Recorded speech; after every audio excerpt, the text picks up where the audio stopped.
E a luta coordenando tudo. A luta da tecnologia é um negócio. Nossa, era louquinho.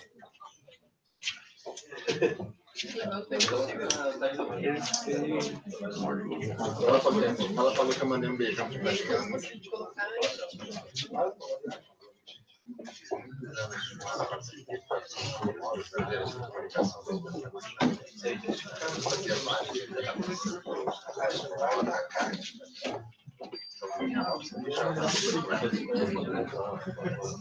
O carro que eu peguei pra ir lá na minha casa também deu 13,23. Eu falei que eu ia pagar metade disso se tivesse que planou e depois do trem. Eu falei, não. E depois a mesma coisa de tempo.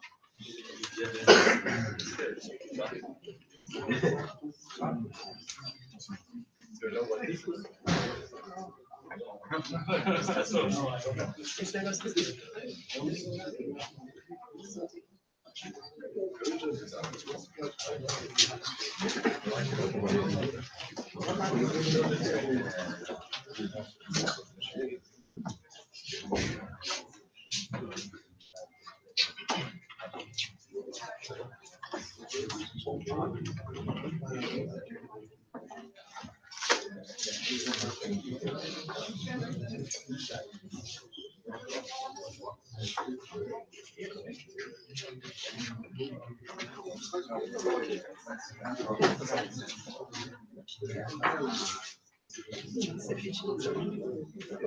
Frango e batata doce. Só que, na verdade, eu não tenho batata doce pra gente em casa.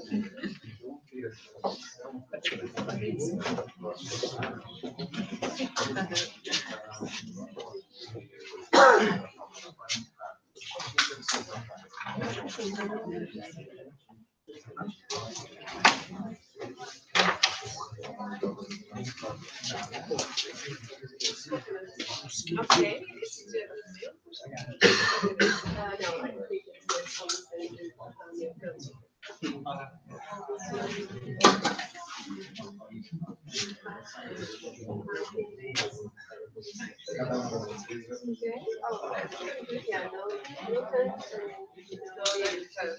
okay, that makes sense. On them.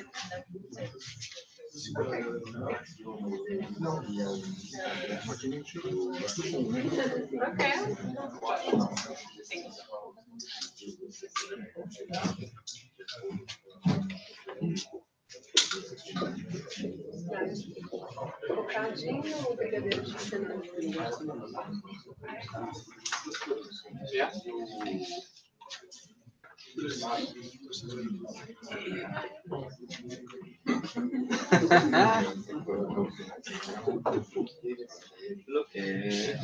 Eating brigadeiro. Não milk brigadeiro. That's how I get the cake here. No time for jokes. Let's work. Let's work.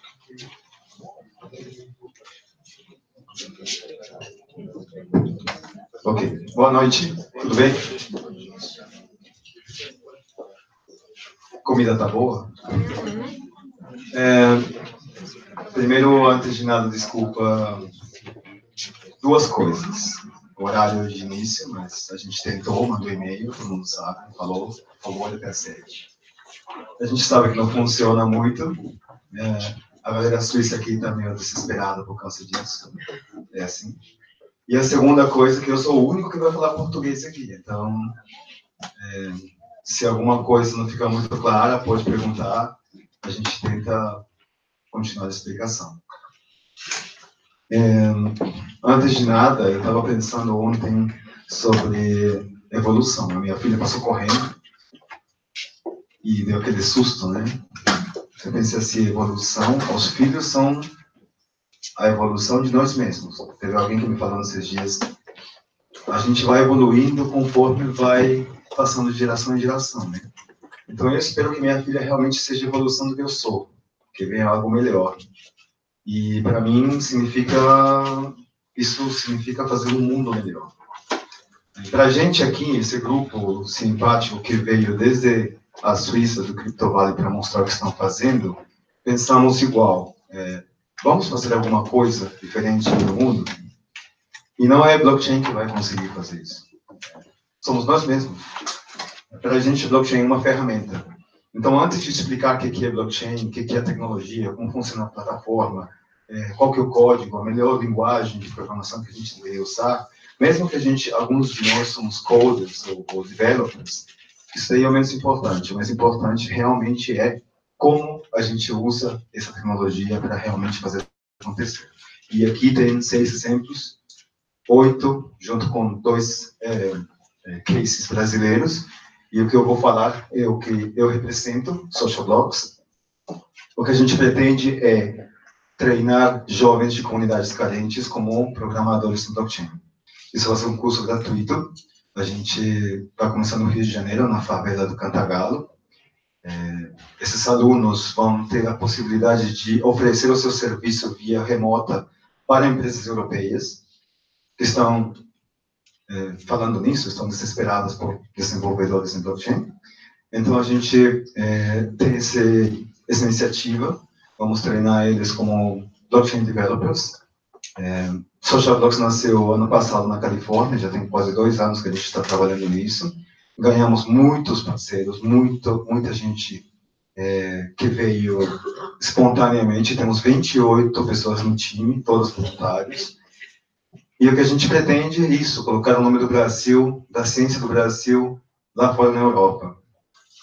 Tem uma demanda muito alta, como todos vocês devem saber, e as contratações de desenvolvedores em blockchain nesse momento estão acontecendo para programadores do leste europeu. Eu até fiquei sabendo que contratam equipes remotas na Argentina, mas não no Brasil. Isso porque não se tem acesso ao conhecimento aqui. Então, o que a gente está fazendo é trazer esse curso gratuito, com o apoio de muitas empresas e pessoas individuais. E esperamos que em breve a gente tenha um contingente grande de programadores brasileiros em blockchain que possam atender o mundo e colocar o nome do Brasil nesse mapa do blockchain mundial. Além de ser gratuito, o curso vai ser remunerado para alguns alunos, porque tem alunos que têm que decidir. Ou trabalham para comer, ou deixam de trabalhar para estudar, isso não é possível. Então, a gente alavancou também recursos para poder pagar salário para alguns desses alunos, e eles não terem aquela situação de ter que decidir entre alimento ou estudo. Mesma coisa para muitos programadores que a gente conhece, que tem emprego, ganham uns 4.000 reais por mês, e que parece até bom, mas não dá para nada, realmente. Muito menos para o cara pensar em estudar alguma coisa. Porque além do custo do curso, também tem o custo de deixar de trabalhar, o alimento das horas de estudo, o transporte.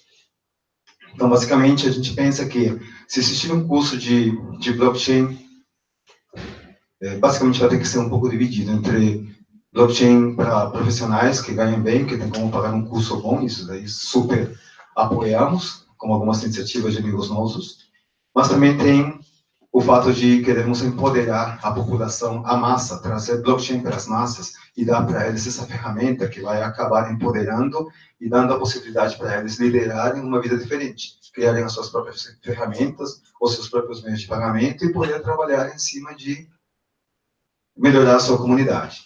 Então, isso era Social Blocks. A gente teve a grande chance de conhecer o BAN, que foi idealizador desse tour, e nos deu a oportunidade de realizar esse evento junto com eles aqui, trazer para vocês conhecerem e para toda a galera que está online. A gente passou o link para 406 mil pessoas da nossa base de contatos, basicamente desenvolvedores que estão ali escutando o que a gente está falando, estão aqui para aprender. Muitos deles não falam inglês, que é uma realidade brasileira, 3% da população somente fala inglês fluente, mas a gente vai colocar as legendas depois, vai gravar, vai mandar de novo. Vocês vão receber, vocês vão poder espalhar para a sua rede também. A ideia é que todo mundo entenda.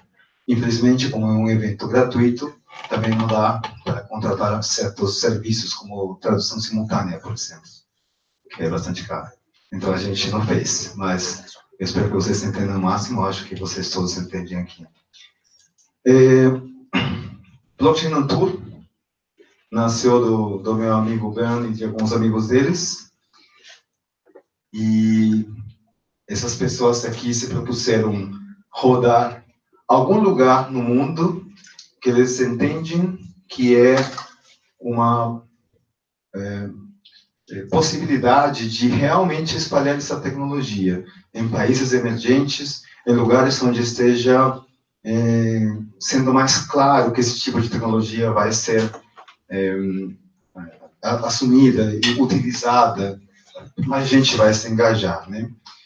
Então, começaram por São Paulo, vão para Lima às 6 da manhã, tá numa corrida forte. Depois para Equador, Barranquilla, na Colômbia e São Miguel. Começaram aqui, convenci eles para vir aqui, estão prestes para saída, né? Então, vamos começar agora com essa explicação. Quando chegar a hora do Berno, ele vai explicar como que nasceu tudo e o que ele se propõe. Mas, basicamente, é isso, vir constantemente junto com a gente, através da nossa iniciativa para o Brasil, trazendo sempre essas soluções para serem mostradas para vocês na prática, que o blockchain realmente consegue fazer, né? Então, não é para explicar tecnologia, é para vocês verem cases reais, como que está sendo feito. E, primeiro, vamos mostrar para vocês Apex. Uma vai nos contar o que é isso que eles inventaram, e espero que vocês curtam. A gente não vai fazer pausa, a ideia é correr com isso, a comida está lá direto, vocês fiquem à vontade, levantem, ninguém vai achar ruim. Aproveitem tudo que tem lá, até às 10 da noite tem, ok? A gente vai tentar parar um pouquinho antes para fazer aquele bate-papo, se conhecer e fazer networking, que é o que a gente tem interesse, né? Conhecer todo mundo e ver quais que são os cases. Meu nome é Gustavo Figueiredo, é a última coisa que eu falei, porque é o menos importante, realmente. Importante se conhecer e saber essas coisas. Por favor, uma.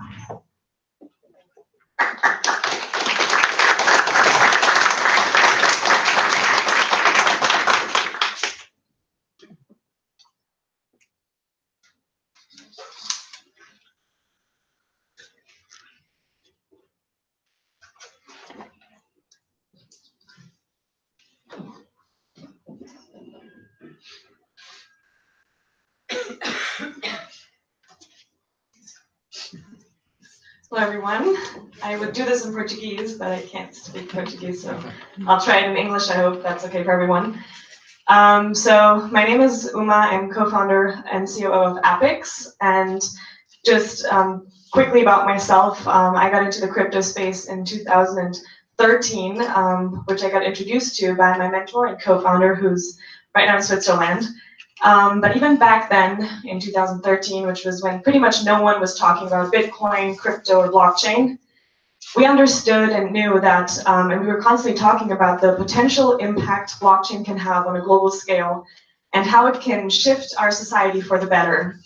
But we also knew that in order to make that happen, we would need some kind of tool. We would need to figure out how to find a way to bring the blockchain world to the mainstream space where everyone can use the benefits of blockchain without having to understand the underlying technology. Because just like with any other technology, just like you don't necessarily think about how electricity travels and turns into light when you turn on the light switch in your home, or we don't necessarily have to know how a computer was built in order to use it, the same goes for any other technology. And so our mission really became to create something where we don't have to understand blockchain, but you can use the benefits of it, and it's free for everyone to use. So,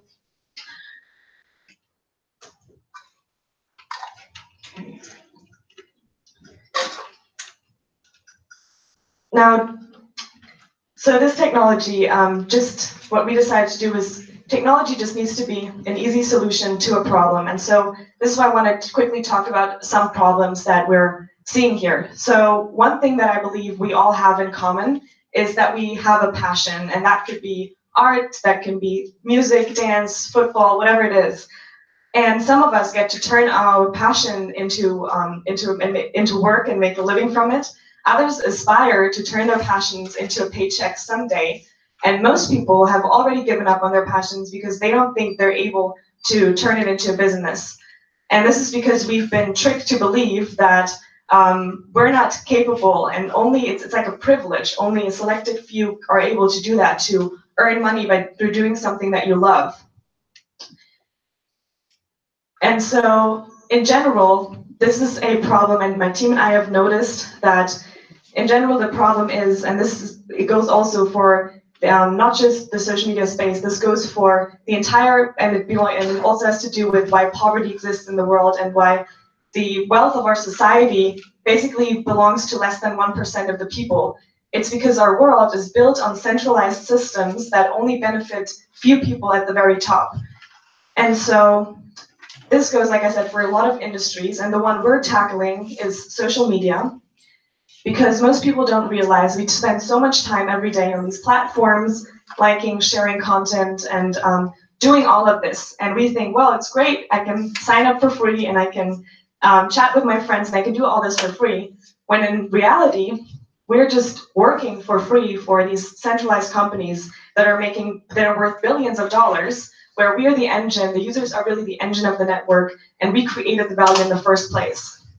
Now, in the traditional social media model, the company, we're basically the company's product, which gets sold to the advertisers, and the only ones really benefiting here, of course, is the deal that gets made between company and advertisers, and the users, the users aren't really benefiting from that at all. And so we've seen this happen throughout this last era. And of course, the result of that is as more people join the social network and the company grows in value, again, only the corporate shareholders benefit, the advertisers do. But we, the users who create the content, spend energy, time, which is really what we're paying for. So we're the product of the company, but we're paying with our time and our attention. And so I just wanted to make this really clear, because this is the biggest problem we see in the social media space today, and it is one big factor that makes an impact on why there's poverty, right? Because it's always centralized, and it goes to the corporate shareholders. And so there's other issues that we've also seen that we've become more aware of recently, which is, for example, biased algorithms that manipulate the user's feed. So right now it's not chronological anymore, but when you scroll through your feed, you'll be bombarded with more relevant ads. And there's no real choice or an option. You either accept just being taken advantage of in a way, and you accept being shown all these ads and accept what happens with the platform, or you leave the platform entirely. And so until now, there really was no alternative. So now that we understand that your contribution in a social network is basically currency in itself, and by spending time on the platform, you're creating the value, and you're basically doing sugar-coated work for free. And so once we understand this is also something my team and I then got more deeper into and started to really realize about 5 years ago, which was back when we were mainly running a digital marketing agency, and we were working with content creators to businesses, and we were seeing on a daily basis how much time and creativity flows into these social platforms. And when we started to realize this, we were constantly seeing, okay, so what can we do about this? And it wasn't until 2016, which was when we found a way to merge the two and understand how can we bring, because we were super connected in the mainstream world through our marketing agency, but then also in the crypto space, because we have a background in that.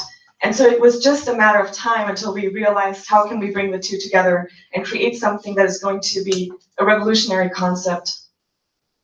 And so this is how Apex was created. We call it a next generation social media network with a mission to return the value created and the time spent in a social network back to its initial source. So the content creators, but also the audiences who love and support them. So the curators who are doing the liking and doing their part of the work are also being rewarded. And so this smart system, just to demonstrate this visually and make it a bit more clear, I'll show you a short 1-minute version of our image video.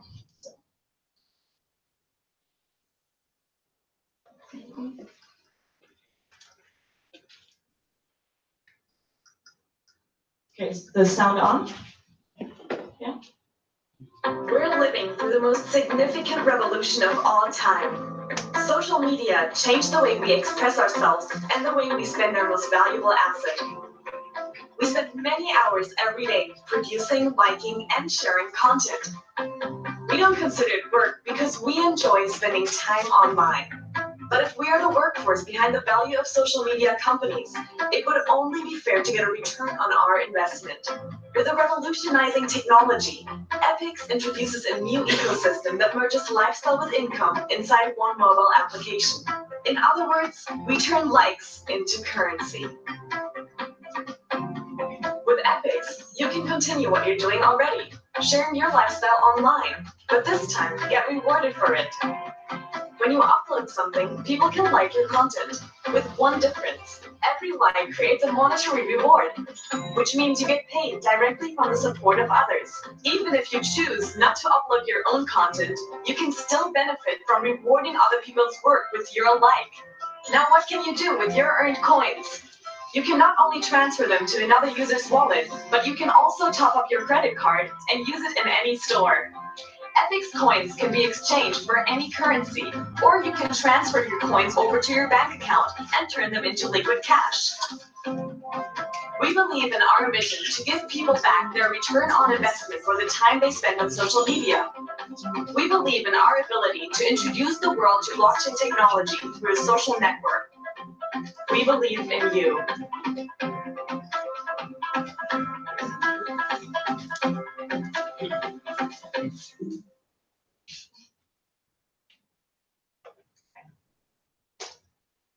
So let's start this again. There we go. So as you saw, the mission is basically turning likes into currency. That is the plan where you, as a user of the social media platform, no longer need 1 million likes or brand deals in order to benefit from the time and energy you spend creating content and curating content. But you can directly benefit from the users who are saying what's valuable, and then the system automatically recognizes that and distributes it in a fair way. So let me show you this in a practical way. So here I have 2 examples. One, here's a girl, she has 75,000 followers right now. This is on Instagram. And if she would post in the music category on Epix with an engagement rate of 4.32%, an average likes per post of 3,265, her earnings per post on Epix would be around $238.35. Then we have another example. So here we have Jason. He's a dancer, and he has 126,000 followers on Instagram with an engagement rate of 7.38%, an average likes per post of 9,222. And so his earnings on average would be 673 and 21 cents on Epix. And so we determine how much they would earn through their engagement rate. Because one important thing on Epix is that we have something called voting power. So right now on social media, every single like of us is equal. If there's a huge influencer, it could be Beyonce liking your post, but it's still a like. On our platform, the voting power depends on how much power you have in the ecosystem. So the more tokens you hold in your account, meaning either the more actively you're contributing to the platform and earning your way up, or you want to boost your account and you buy tokens from the start, that means you'll have a higher voting power. And if you now upload your post, it's going to go faster to the top. You can upload other people, and this way you can filter content on the platform and help moderate content as well. And so what you can do now with these, so you post a picture. This goes also for comments, as you saw in the video. And you put up a post, and then the value of it gets distributed. 65% goes to you as the content creator. Then 25% gets distributed among the curators. So all the people liking it, they get a fair share as well. And we actually have something we call tastemakers. So people who are first to detect valuable content, they get a slightly bigger share. And then 10% flows back into the ecosystem so that we can sustain it. And yeah, there's also more to that. And then there's two ways. Now, what can you do? Because you have an integrated wallet with your Epix coins in your social media profile. Now, you can either choose to directly cash it out through an exchange, which is something you can do, or you could keep it in your wallet. And there's two main reasons why that makes sense to do. The first one I just mentioned is, as when you keep your coins in your wallet, it's going to act as voting power, so you have more influence in the network. And the other one is that, as we know, cryptocurrency is sort of like having a share in a company, and as it rises in value, it's like every one of us is part of the company. We're all shareholders, and the coins are going to rise in value as well. So if you make a post today and you earn maybe $10 or something, it can be worth 50 or 100 later on. So keep that in mind. And then also, because we're not imposing these algorithms to filter content, the way we do it is through categories. So besides the hashtags that we still have where you can create sub-communities, we will have up to 20 main categories where we have influencers in each of them. So those people have already an established audience, they are respected in their particular field. And we also, one reason why we're here, we want to expand this into the different markets, because we understand that the Brazilian market is quite different than the US market or the German market or the market in Russia. So we have these different categories, and then the influencers we're going to delegate tokens to, so that they can have they can upload their audience, reward their fans, and also boost content from their peers. So in that way, we're spreading out the system. So that's one level of how our go-to-market strategy of having these people that are already influential and know their field, know their market, have them be a figure in the space. Yeah, right. So one category, actually the purpose one, I just want to quickly touch on. So all these categories can change pretty much every year, depending on what the users want to see, but the purpose category is going to be static, so it's always going to be there.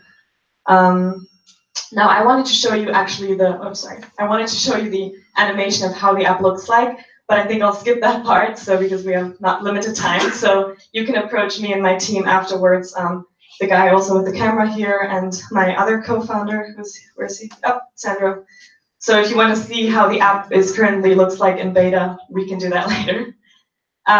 We also then went around the world to create a network. We currently have a global network of around 70+ million followers throughout our social media network. Now this goes for the US market, and so this is again why we're here, because we want to expand our network globally. And we've partnered with some major corporations like Netflix, where there's a new show coming out early next year, where we get exclusive content from that's going to live on Epix. And then also, sorry, I'll skip one. That's okay. And then we just traveled the globe to 10 different conferences, and we have a very strong community in the European and the Asian market, and now our focus is on the Latin and the Brazilian community, because we understand, I think Brazil's the second largest community when it comes to social media. The engagement is incredibly high, and so we would like your support to make this happen. So right now on Telegram, we have a South Korean, a German, Nigerian, Russian channel, and some others, but those are the main ones. And if you're interested in being a part of this and moderating and in your native language, building a community out and sharing and educating people of what Epix can do, then we welcome you to do that. And there's one other feature that I wanted to talk about, which is the direct transfer, because it's going to be implemented right before the launch, where you're going to be able to send within your social profile and we send and receive tokens. So that way, we no longer have to rely on corporations, pay middlemen any fees, or depend on basically corporations and governments to help, especially when something happens. Like last year, I saw an article in Puerto Rico where right after Hurricane Maria, where people lost their homes, the land was flooded, and they were waiting for such a long time for help, and nothing was happening. And so I was reading through the article and I saw, well, at least they all have phones. Like they don't have shelter, but they do have phones. And so if there was a way for them to access and make money and receive donations through social media, then that would be huge. And so that's one other way that we're tackling this. And I hope by now you've kind of seen that our mission with Epix really is to make a global impact. It's more than just a social media app, it's an entire movement. And we want everyone to be a part of it, because it's for the people. we're all in this together to make this happen, to create this change. And so again, the ambassador program, very important. That is something we would like to have you be a part of, where you can organize local events, create and organize events online, and just spread the word within your local community in your native languages. Help us find the right brands and influencers. We right now have, like I said, a beta version out, so for iOS and Android, and if you want to be a part of that, you can definitely approach us. We have 3,000 plus signups on our waiting list right now. So if you can take a picture of this if you like. Here we're going to where you can. Oh, actually, no, my gosh, oh my God. It's the wrong slide. I'm so sorry. Can I? This is not correct. So I just don't want to confuse you guys. Where you can take a.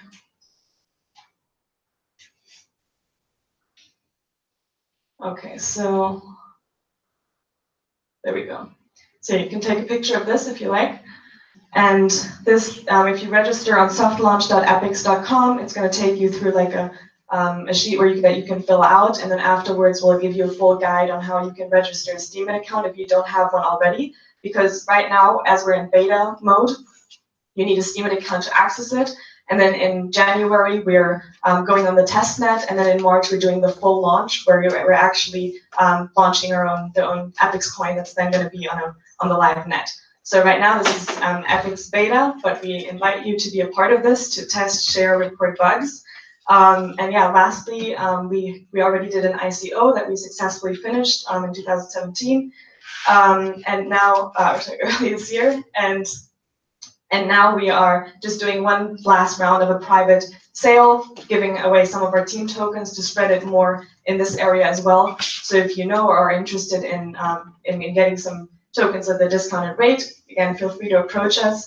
And other than that, if you want to be a part as an Epix ambassador or user, you're welcome to join the movement. Thank you so much for lending me a piece of attention.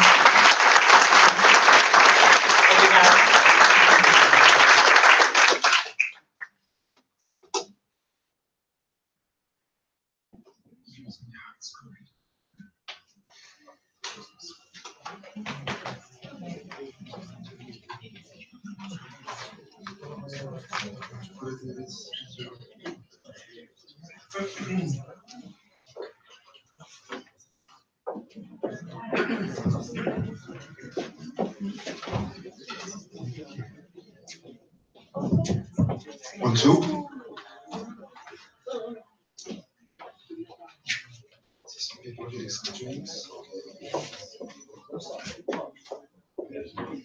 Yeah.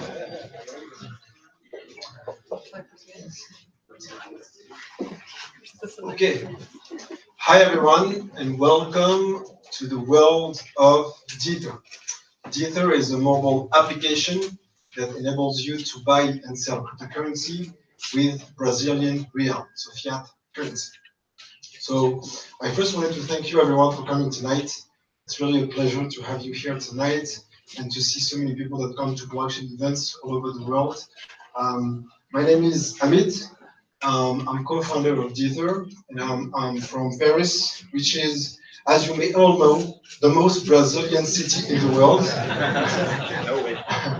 And actually, before we get started, I wanted to share with you a funny story, because when I was a kid, I wanted to be a football player, a soccer player. So of course, I wanted to be Brazilian, because I loved Ronaldinho, Roberto Carlos, and especially Ronaldo. And I was such a fan of Ronaldo that one day I went to the barbershop and I said, you know, I want this haircut.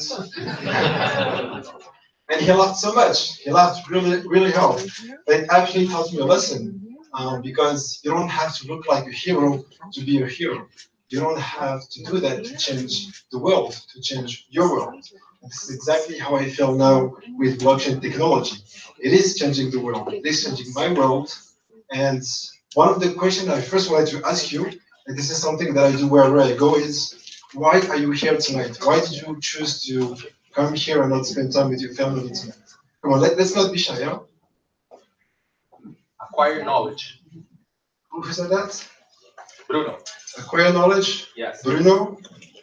Bruno, you just won a D30 t-shirt. Oh, thank you very much.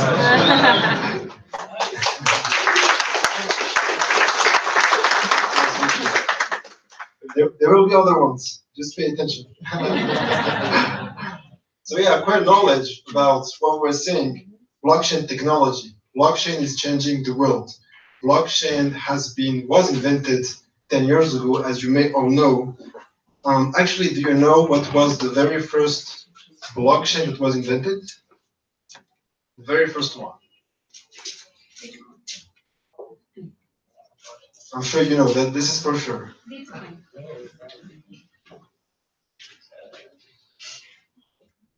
The very first, the most famous cryptocurrency. Bitcoin. Yeah. What's your name? Amanda. Amanda, you won a D30 t-shirt as well.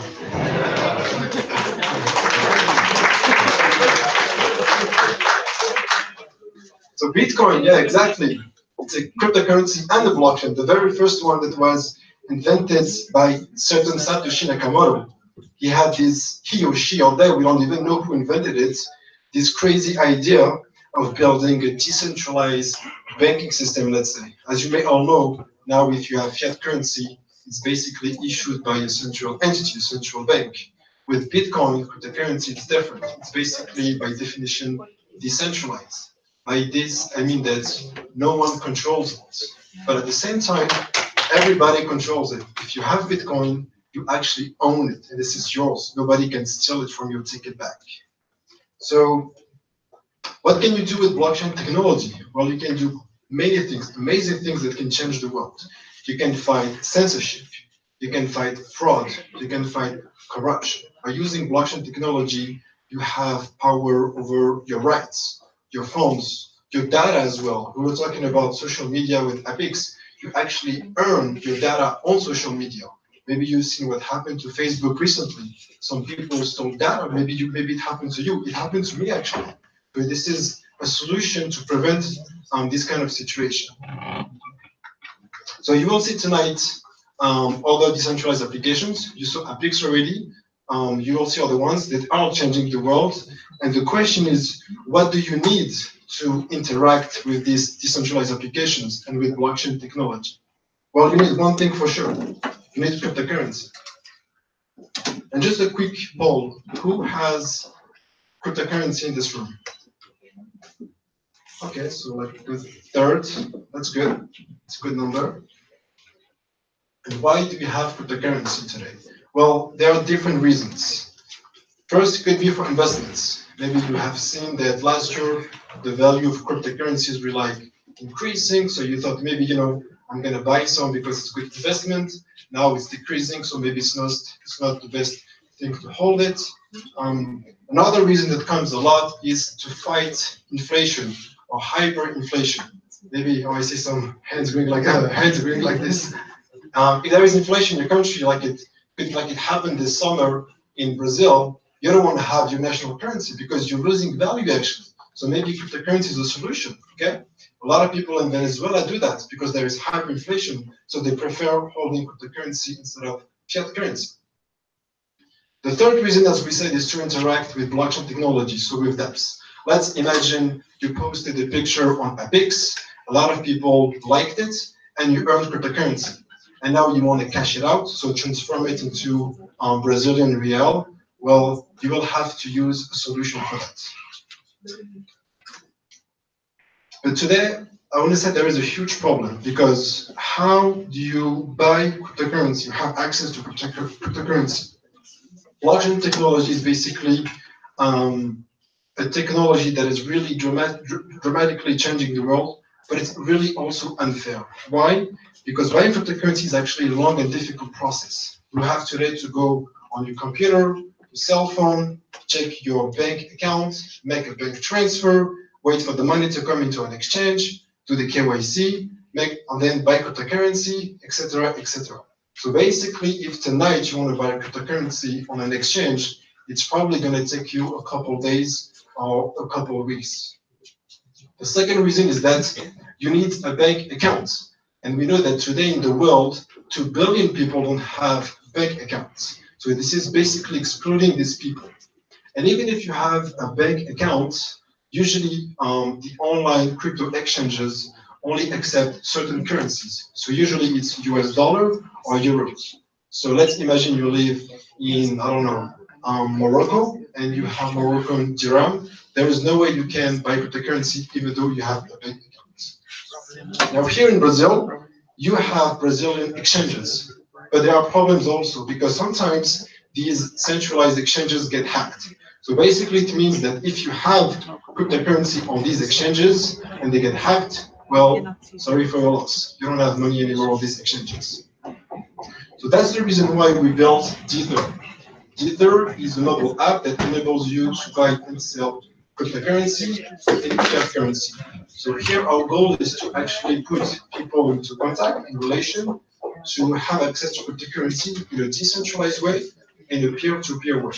So basically the idea is to create a layer between cash, because we all have access to cash, bills, and cryptocurrency.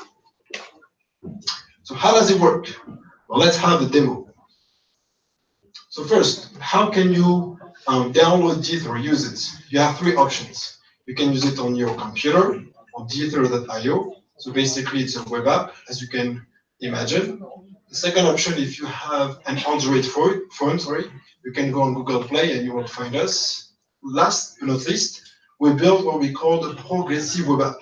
So basically the idea is that if you have an iPhone and an Android and you want to use Tether by downloading it, you don't even have to go on the App Store. It's possible to do it without going through a centralized App Store. Why did we decide to do that? Because unfortunately, even Apple is actually censoring a lot of blockchain and cryptocurrency applications. So we thought if we are listed on the App Store, for example, and they decide to censor us, it's going to have a bad impact on you guys, on the community. So we decided to not do that in the first place. So let's imagine we do that. We use the progressive web app. You will go on app.tether.io. So if you have an iPhone, you can use Safari. If you have an Android, you can use Chrome for that. And we show you how to download the app. And it's super simple. There's like 2 clicks. You click on the share button, in the menu in the bottom. It will pop up this. Then you just tap add to home screen. And that's it. You have it on your phone, just like I have it on mine here. Then we show you how to create a wallet or to import a wallet. So if you've never created a wallet, you can create one, and if you already have one, you can just import it. So let's imagine you create one. You're going to click on create wallet, and then you're going to choose a password. And this password is going to encrypt what we call your private key. So your private key is kind of like your password, I would say, that enables you to send cryptocurrency to people. And this password is going to encrypt it, meaning that if one day you lose your phone, the person that finds your phone cannot steal your money because they don't know what's your password. So it's like a security measure, let's say. And then you can choose an avatar. So basically, we try to add some smooth user experience and user interface to enable you to interact with blockchain solutions in a more fun way, let's say. And that's it. This is your Tether wallet, where you have like multiple currencies in your Tether wallet here. So now let's take the example where you want to buy cryptocurrency from someone.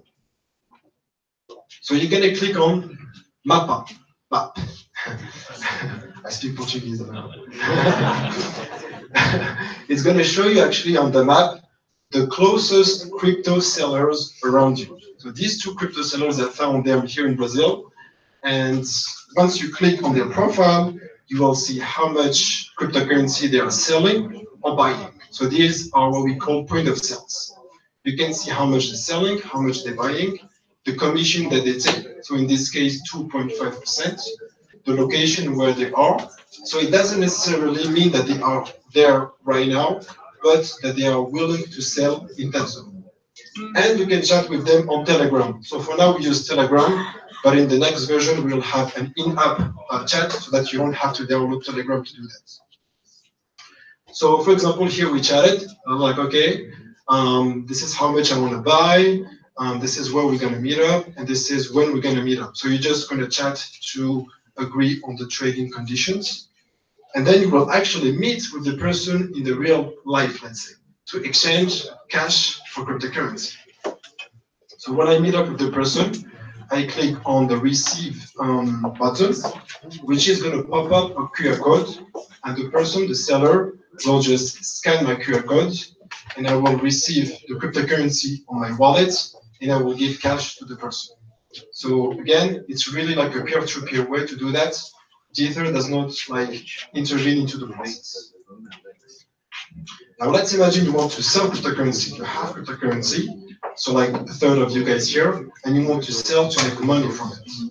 So you're going to click on sell in the menu, and you will create an offer. So basically you will tell what is your margin. So you are free to choose your margin from 0% to 100%.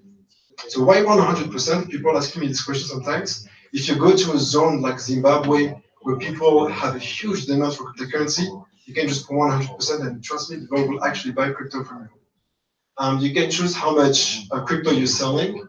So in this case, put your Telegram username and choose your currency. So in this case, for example, Brazilian real, and the location where you are willing to trade with the person. And that's it. Then you will appear on the map, like here on the left, with the offer created.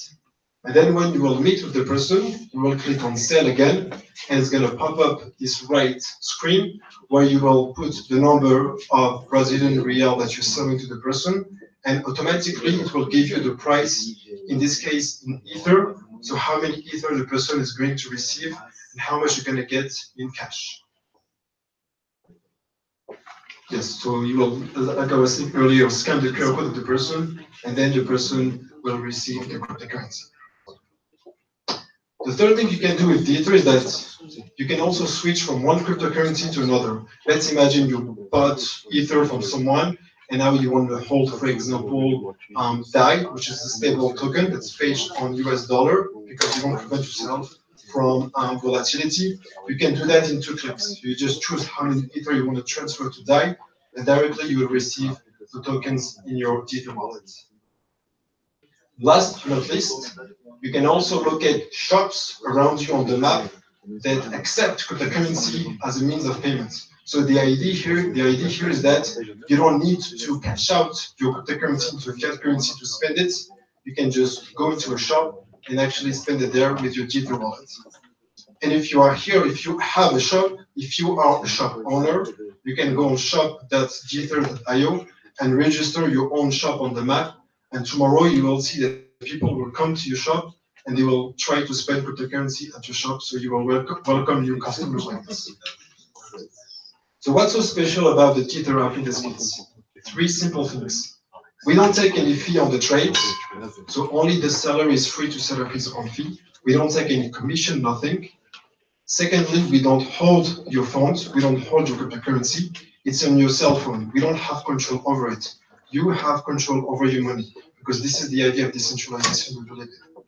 And last but not least, we also built what we called a decentralized reputation system based on the number of trades that you made and the volumes that you traded, so that you will only see the true reputation of people, and as a company, we cannot change it as well. It's completely decentralized.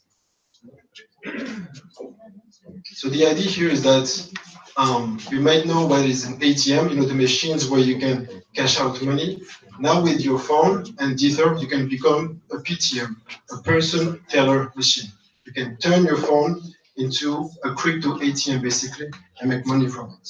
So another way to present it also is, before people used to use Western Union to transfer value to their family, their relatives, maybe you still use it. Now you have other solutions. It's faster, it's cheaper, it's called Ether. So a lot of people tell me, so how can I do by using the Ether app to send money to my family? Well, it happened to me sometimes. Do you know this person by any chance? Well, it's normal, it's my cousin. It was a trick. So his name is Mansour, he lives in Algeria. And one day I wanted to send him 100 euros because he's my cousin, I love him, and I wanted to help him. So I was like, okay, let's try to use Western Union, but I saw that they take 10% on the transfer, so he would get only 90 euros, which is less than what I wanted to send him. And I was like, this is stupid. They're only giving money to him, the money that I'm actually sending. Why would it take 10 euros? It's a lot of money for him.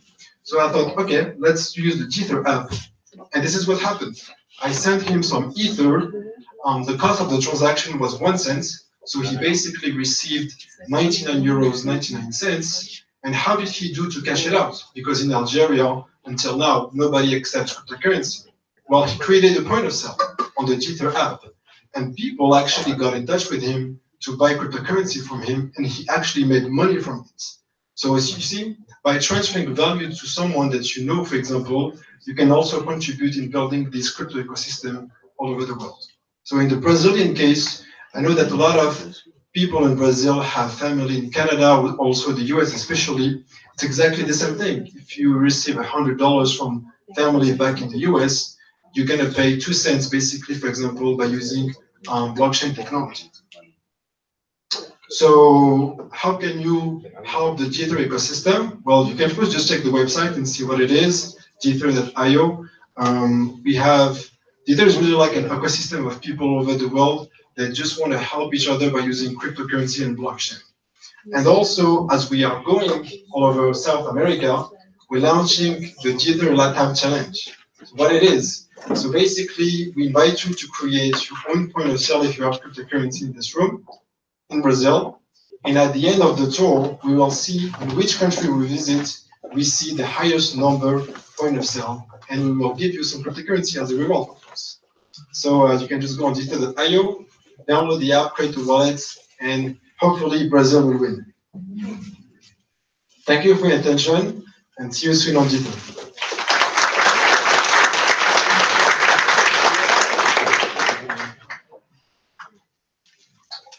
So our next speaker is unfortunately not here today, not in person, but he will be on the computer, on the screen actually, and he will present Status, a mobile application that I think he can explain better now what it actually is.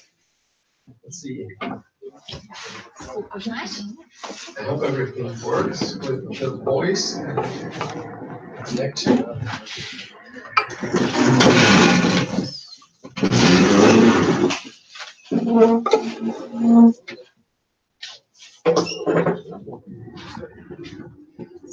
Okay, so Eduardo, you're live on the screen. Let's see if this works.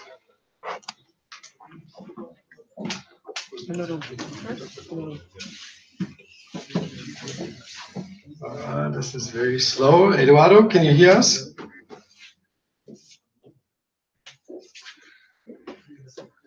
No, the voice is not there yet. Just 1 second.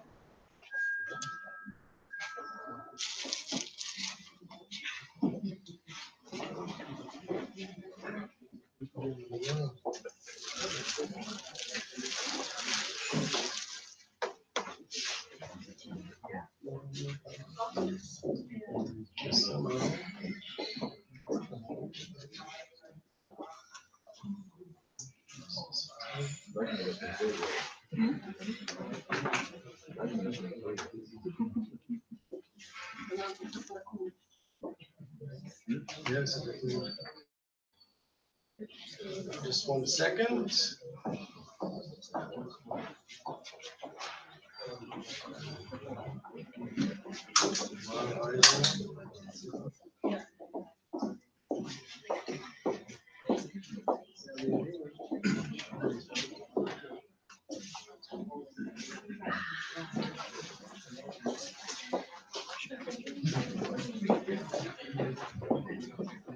Yeah, yeah.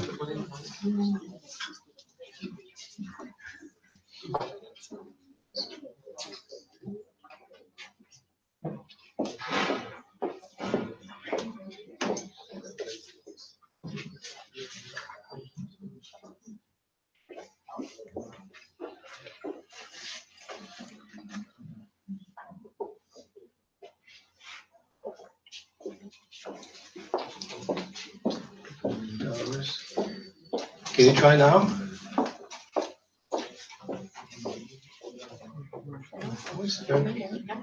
Yeah. Okay, we'll switch computers again. Just 1 second. Technology, man.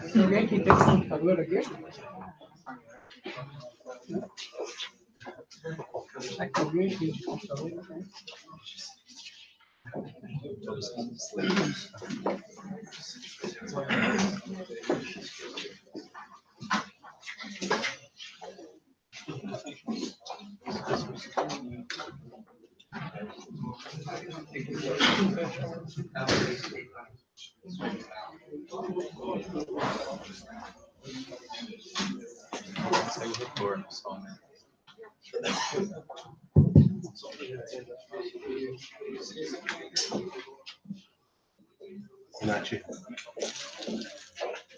Bem.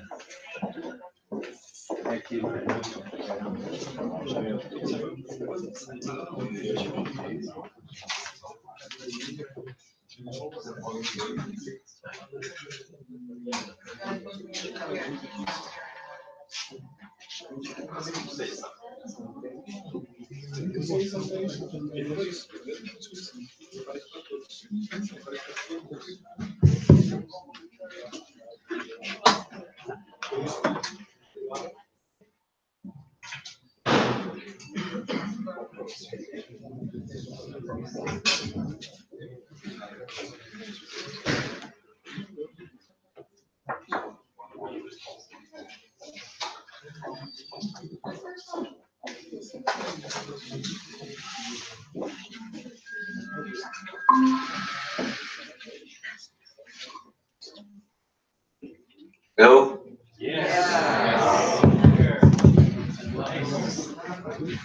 I'm here. Very good. Yes. So thank you very much for your.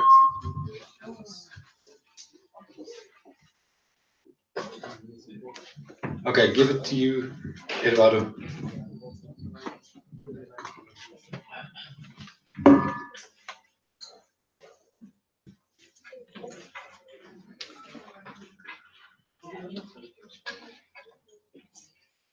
Okay, ready to go. Okay.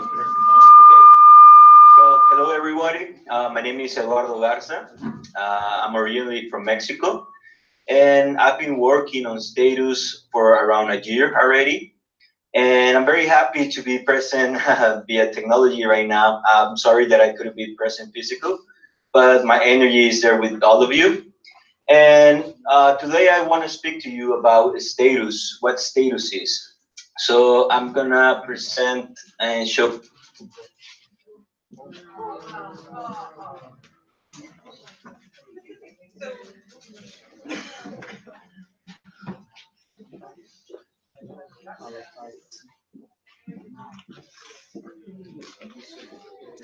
To all of you, if you prefer me.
Vamos fazer uma pausa de 10 minutinhos, a gente aproveita enquanto arrumamos aqui.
Okay.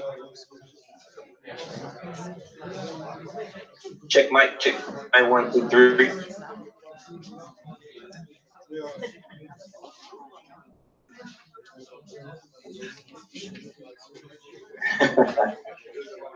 Okay. Okay.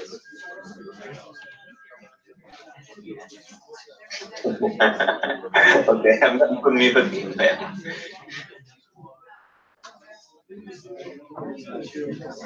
Okay, perfect. I'll be here. Okay, thank you, Bear.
Ok, vamos continuar então aqui, por favor.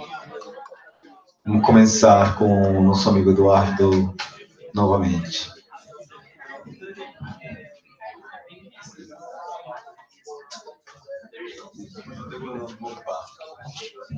Okay.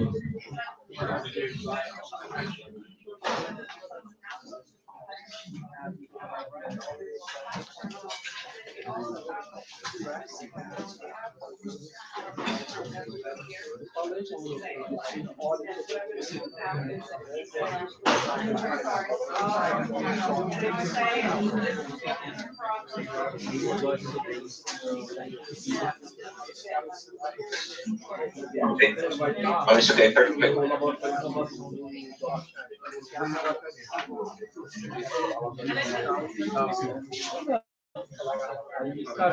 Okay, ladies and gentlemen, I would like you to take your seats again. Put your seats in an upright position. Fasten your seatbelts for Eduardo and his presentation. Thank you.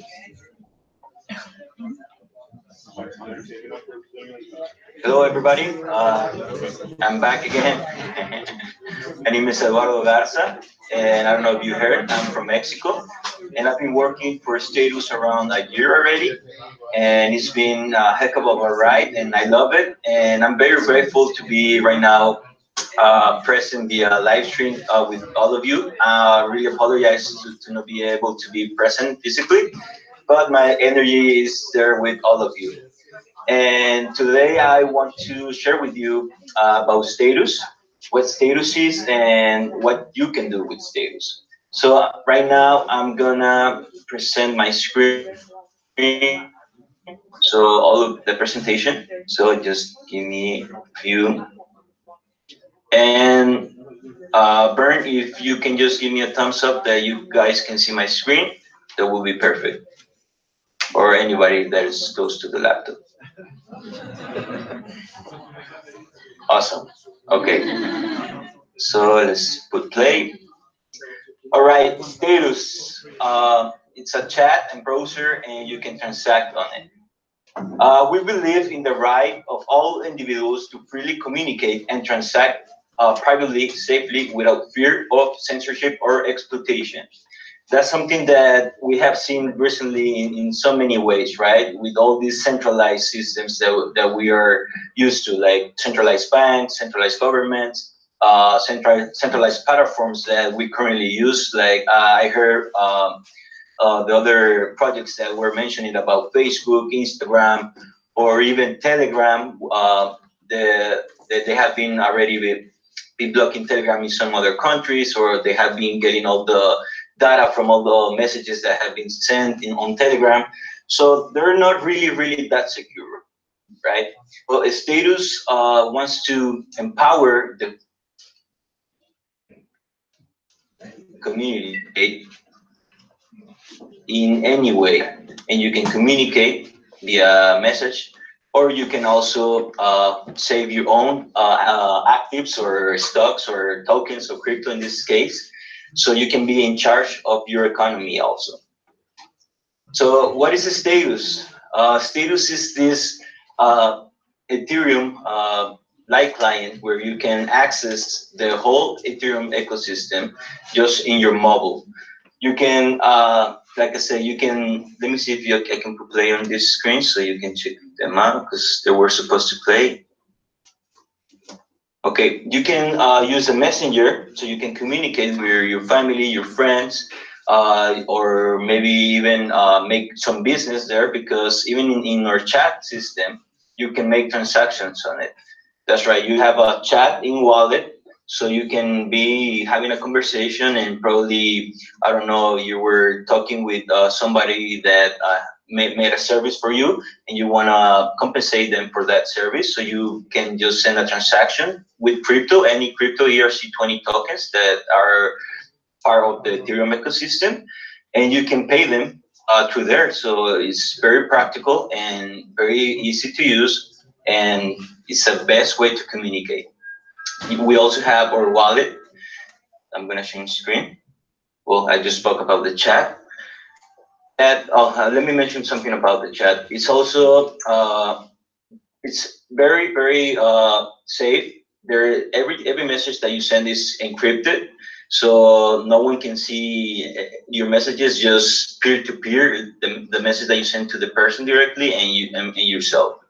And we don't have any central servers. That means that like Telegram, right, or WhatsApp, they have these centralized servers where they control all this data, even though they say they're encrypted, they still have this data encrypted that it may be able to be unencrypted because they can access those centralized servers. In this case, Status doesn't have these centralized servers because they're going to be run by nodes that they're going to be running by the community in every part of the world. So you don't have to be worried about the government trying to get all this data from your messages, or worry about having these complications that anyone can hack and see all your messages. And the wallet, as I say, you can transact. You can safely also store your cryptocurrencies, your ERC20 tokens like Ethereum or SNT, that's our utility token. And of course, we also have support for collectibles, digital collectibles like CryptoKitties. I don't know if you guys have heard of CryptoKitties, but you can also collect those or other collectibles to there. And of course, you can send a transaction, receive a transaction, and have all the history, and it's very secure. And as I said, you have control now over your own economy. We also have a browser. What does it mean, a browser? Why would you need a browser on Status? Well, of course, we are all decentralized, right? So we want to give access to the community to all these platforms that you have heard of, like for example, the ones that were just recently presented, or other ones like the ones that are showing in the screen, AirSwap, Bancor. You can also access CryptoKitties, Crypto Strikers, Super Rare. Also, there are some magnificent platforms that I recommend for you guys to check out. And there's a lot of them that you can also access by inputting your URL address for that platform, and you can access to them. And we have implemented just recently a secure way for the browser where you can decide to just give access to the app that you're accessing it at that moment. So what that means is that if you access whatever app, the app that you want to access, they don't have that access to your wallet and see all your cryptocurrencies or your transaction history. You can opt in to give that access if you're willing to use that the app, right? So this is a way that we give you access in your mobile device because we're a mobile client for Ethereum. And I believe we're the first one where you can access all these kind of the apps and have also a messenger platform. Because once you access the app, you can also engage with their status public channel where you can have conversations around the app. Let's say you want to enter Swarm City, right? And once you enter Swarm City to the app browser, you will have their window where you can just click on it and enter this public chat and have a conversation around with the people that maybe they work with Swarm City, or maybe with the community that is following that project, and have many conversations in there. And you can do this in the app that you can access through Status. So we have this Empower, so also the projects that are currently being built right now in the Ethereum ecosystem, that most of them you can only access them through maybe your laptop or your desktop, right? And using MetaMask or any other kind of tool. But with Status, you can have it in your mobile device. So everywhere you go, you have Ethereum in your pocket. So this is pretty awesome. Right now, we also developed the app for ENS registration. What is ENS? ENS is your username for Ethereum. Is kind of like having a domain, like a regular domain that you guys know.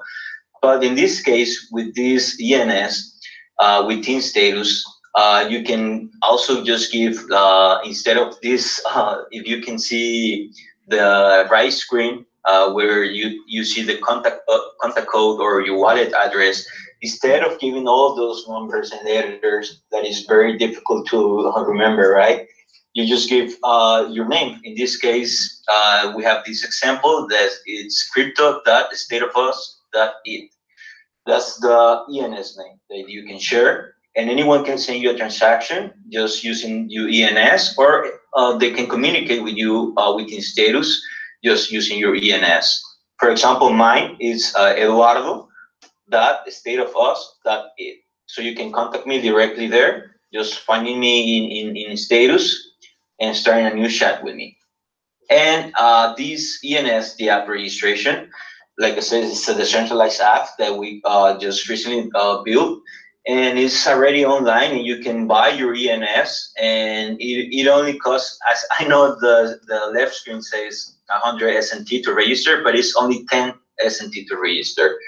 So it's pretty cheap right now, and once you've registered, you only put the 10 SNT for a year, and if you want to keep your ENS after that year, you just continue to leave your SNT there. Or if you want to leave it and get another name, you get your 10 SNT back, and then you can get another ENS name also.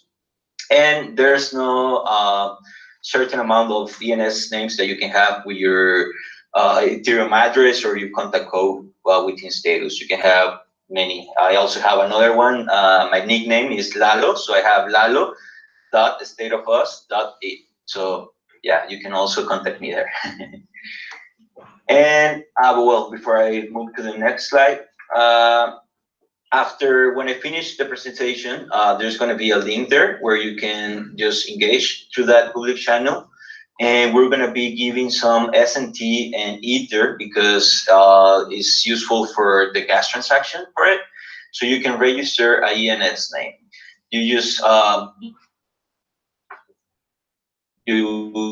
just mentioned that you were present at this event, the BoT Latin America throughout Brazil, and we will send you action by tomorrow. And also, I wanted to mention about the status ecosystem, because we're not just we're just the Ethereum mobile client for access all this wonderful ecosystem, but we also support it in some other ways. We have this project called Status Incubate, where we are supporting Web3 projects. They can be protocols, the apps, where we offer finance, marketing, development, and legal, and some other kind of help that the project needs to be developed. So this is something that we do so we can empower more the community to develop on the Ethereum ecosystem and make it grow and make it bigger for all of us to really enjoy it and start using it more. We also have Status Embark. That's a framework, so you can use it to start developing your app. It's pretty easy to use. Some of the community are saying that it's kind of like the WordPress for creating the apps. So it's very, very easy for creating the apps there. We have Status Nimbus.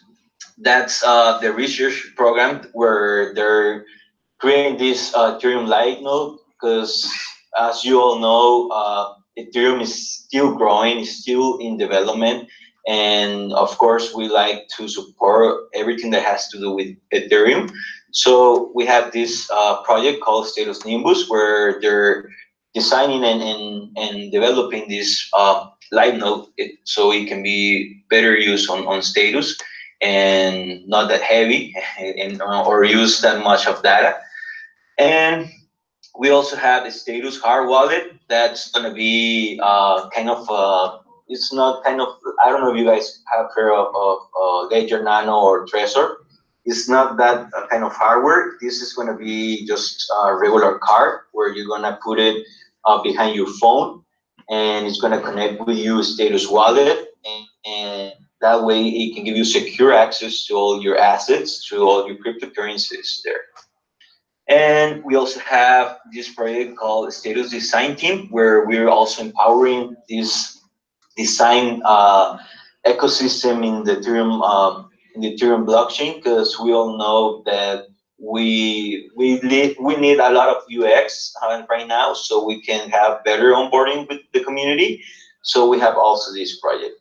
And we have NIM, that's the language that is being used also within Status to develop some protocols and all the work that is behind all this technology that as I say, I'm not gonna get into all these technical details, but I just wanted to present you all the projects that we have. And like I say, I really recommend for you guys to start using Status as a messenger also, so you can leave those centralized apps that we currently use, because they're not that safe as we believe so.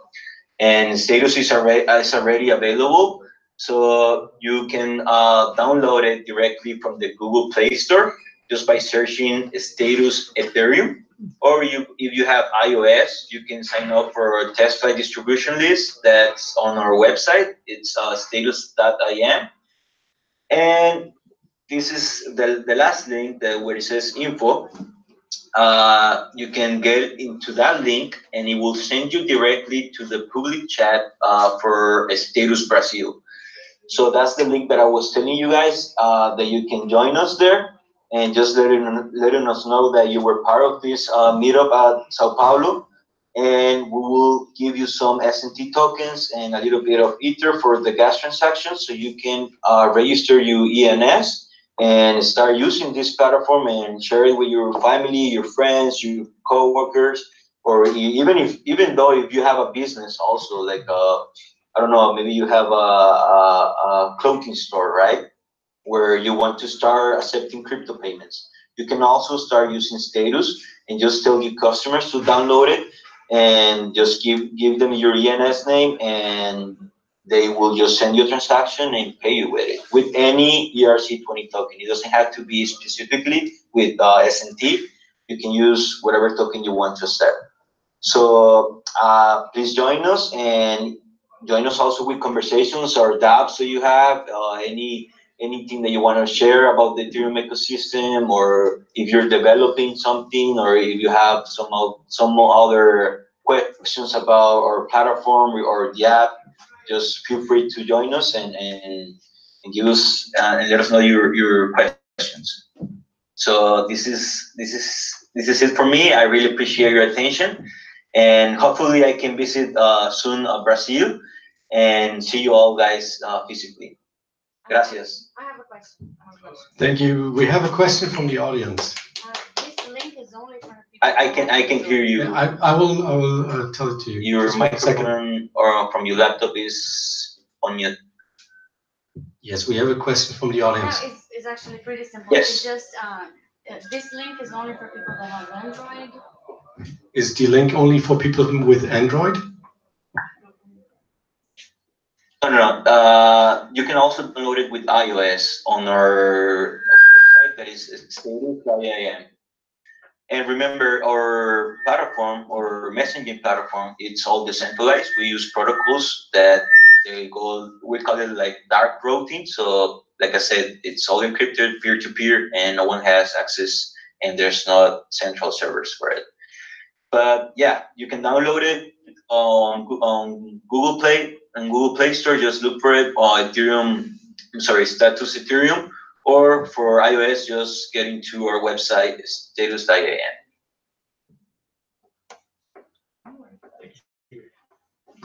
Thank you very much.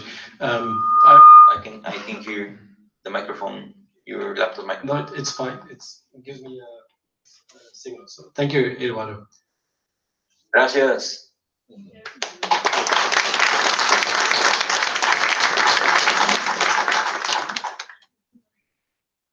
Okay, so let's see if this works out. So I'm going to get from this presentation into my presentation. And about the iOS, I think I have the answer. You need Test Flight, is an app that allows you to download beta apps in the App Store.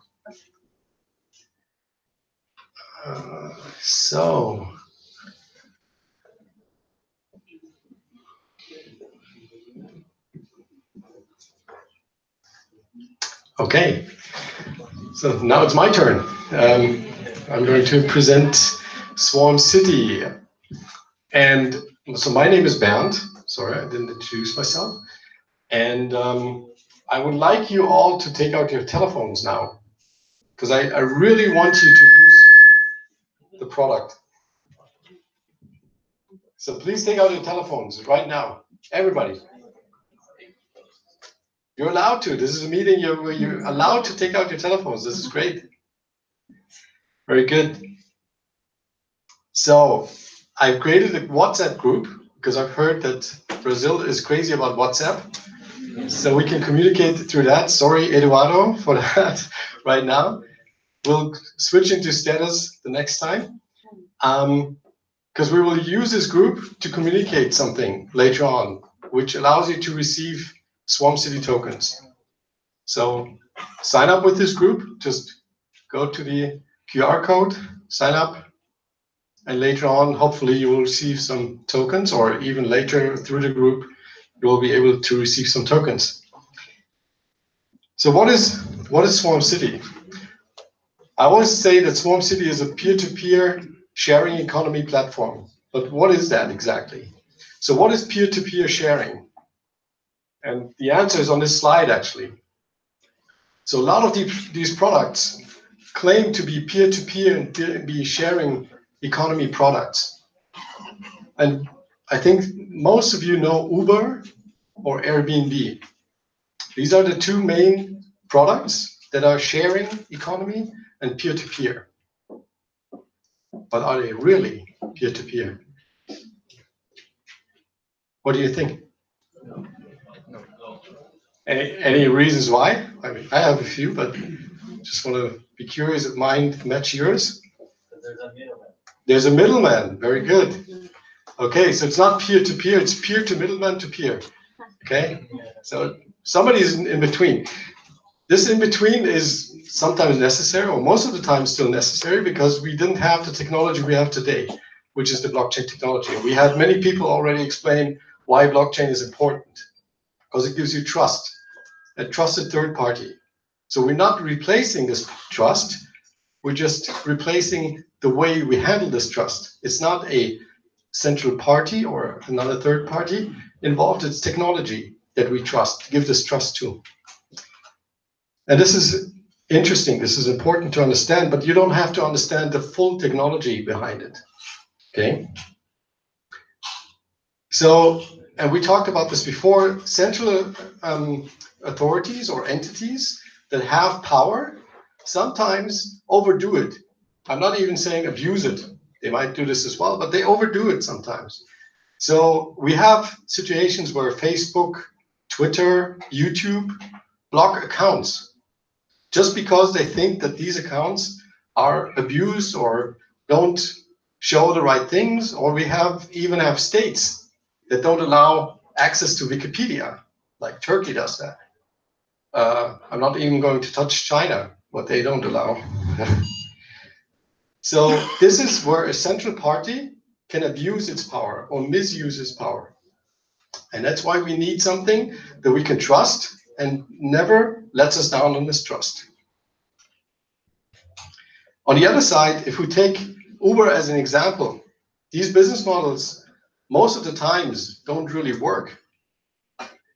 If you look at these charts, Uber is not making any positive revenue right now. They have a lot of revenue, but always have a minus at the end of the year. And who's paying for that? Or first of all, why are they doing this? Can you imagine why are they accepting a loss every year? Any ideas? Install base, user base. They're developing a user base? Money laundering. Money laundering, wow. Okay, I didn't know that. That's interesting. They don't want to pay taxes for sure, but there's other tricks to that. But actually, they want to kick out competition. If they have lower prices than any competition, they will kick out competition. And they have so big budgets because people or other companies invest so much money into them that they can do this. Because once they have that, they have a monopoly. And then they can dictate any price. And this already happens. In the beginning, like in 10 years ago, Uber drivers were making a lot of money because they wanted to acquire a lot of drivers. That's what they needed in the beginning. After they had a good saturation of drivers, so that every passenger would have a lift in, let's say, 5 minutes, then the prices went down and Uber drivers didn't make that much money. So this already shows that it's wrong that this company decides on the prices, because some drivers cannot even afford the gasoline, the insurance, all the maintenance of their cars anymore, not even live from that. So this is not working. And this is on the back of the drivers, just to get enough people to use these apps, to get a monopoly. So this is a centralized product. And a centralized product, in my definition, is something that is a marketplace. So Uber has a great app, to be honest. It's really a great app. And I've used it. You know? Sorry for that. So it's a great marketplace. It connects drivers and passengers. Perfect. You know, I find a driver, it's a nice map, it's very simple, everything. But what it also does is it sort of takes over the negotiation between the driver and the passenger. Because I cannot choose, or sometimes I can choose a driver, I can sort of not take the driver that they sort of suggest, but actually they suggest the driver to me, they suggest the price. I don't have any control over that. And thirdly, the payment system itself is already incorporated. Also something I cannot influence. So if they take a fee from the credit card company, I cannot influence that. So they have the full business chain or the full value chain under their control, every single component of it. And that's what they can abuse at the end. So let's change this. Okay, Rocket Man. So decentralization means, so first of all, we take away, you know, this whole thing behind it. Then these handcuffs between the marketplace owner and the business on top of it, we should take that away. You know, why do we have that? The negotiation should be between the driver and the passenger. This is peer-to-peer, okay? And then the good thing is the payment, since we have a blockchain, we can do the payment without banks, without credit cards, anything, just through blockchain. It's very simple, low fees. So we have boundaries now between these three simple items. They're not connected anymore. They're not owned by one authority. This is what we call decentralization. And this is not, so only the third part has to do with the blockchain, actually, because the other two parts we can do without blockchain. But it's great to have the blockchain.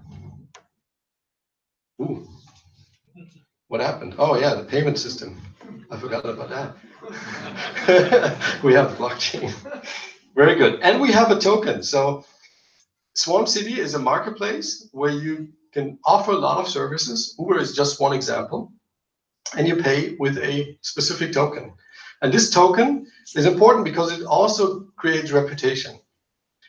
Like the 5-star rating in Uber, Airbnb, it's not the real rating you want to see, because it's always the sentiment of the person giving the rating.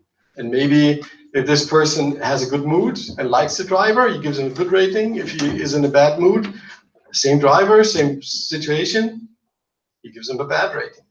So what we do is just give him a rating for an executed transfer. That's all. There's no sentiment to it. But in Swarm City, we would like to start much more simpler. Uber is a very complex deal or complex business. So what we want to do, what we want to start, and this is what I want to do here as well, I want to sort of go into deals with you that are neighborhood deals. I need sugar. There's actually a nice app in Brazil, I heard. Yeah, it's very good. We don't need to replace that, but maybe they want to use blockchain someday.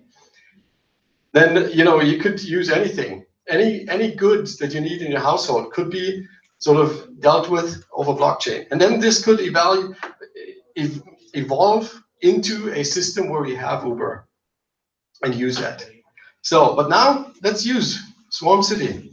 So take out your phone. Really, do it. Go to swarm.city. And this is new to a lot of people, that it's live on swarm.city. It's really cool. And you have to create an account. I'll take you through the steps right now. So you enter here. Anybody has it? No, sorry, it's swarm.city. Exactly like this. Welcome, swarm.city. Very good. That's a good sign. It's loading. It takes a while because we're decentralized. We don't hold servers where the information is cached. It's on your device. It really installs itself on your device. It's a web app, but it's on your device. We don't have any information. And this is really, really hard to accomplish technically. So bear with us if it takes a while, and bear with us if there's bugs in there. You're the first ones to use it. You know, this is a great moment for all of you. You might not notice it yet, but it is. So if you entered, you'll see this screen. It already shows the marketplaces. And these marketplaces later on could be an Uber, an Airbnb, an Amazon, anything. You know, anything you want to do, a dog sitter marketplace, a babysitter marketplace, whatever you think of. And it's all in one app. So, but to create the account, you go to create account. Then it says, let's create an account. Okay, let's do that. Or you can restore an account if you already had one. You choose an avatar, and you click on the arrow. If I'm too quick, it should be self-explanatory, but you never know. Now, this is an important part. You have to choose a password. And this password is important because nobody else stores it other than you. So you have to keep this in your mind. Make it simple, maybe. It's good to have a good password, but it doesn't have to be like a very cryptic one. You can remember that one. And you type it in. You have to confirm it.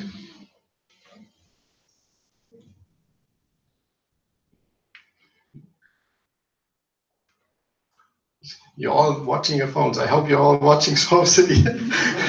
Not sending some text message. What is this guy doing up there?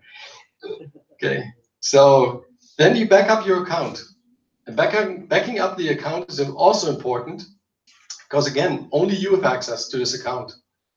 If you don't back up the account, you cannot call us and say, can I have my account back? It's not possible. Nobody has your account. You own it. That's important to understand in this whole technology. Blockchain is all about you. It's not about some central authority having access, giving you access. It's all about you. So you have to back up your account. And we do this on, at least this is the iOS version. It's a paper wallet. So you should actually print this and put it in a safe location, maybe really a vault or safe, something like that. Because this always gives you access to your money at the end. So anybody that has that paper can get access to your account, but nobody else.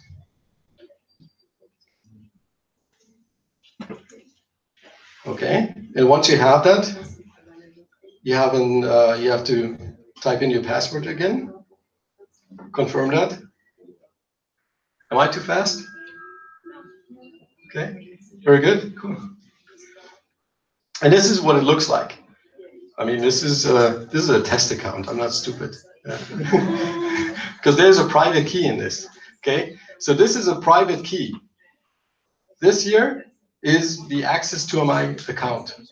Anybody who has that has this account. Okay, has the money. If in 5 years there's $1 million in that, and you have the picture now of this, you can access it.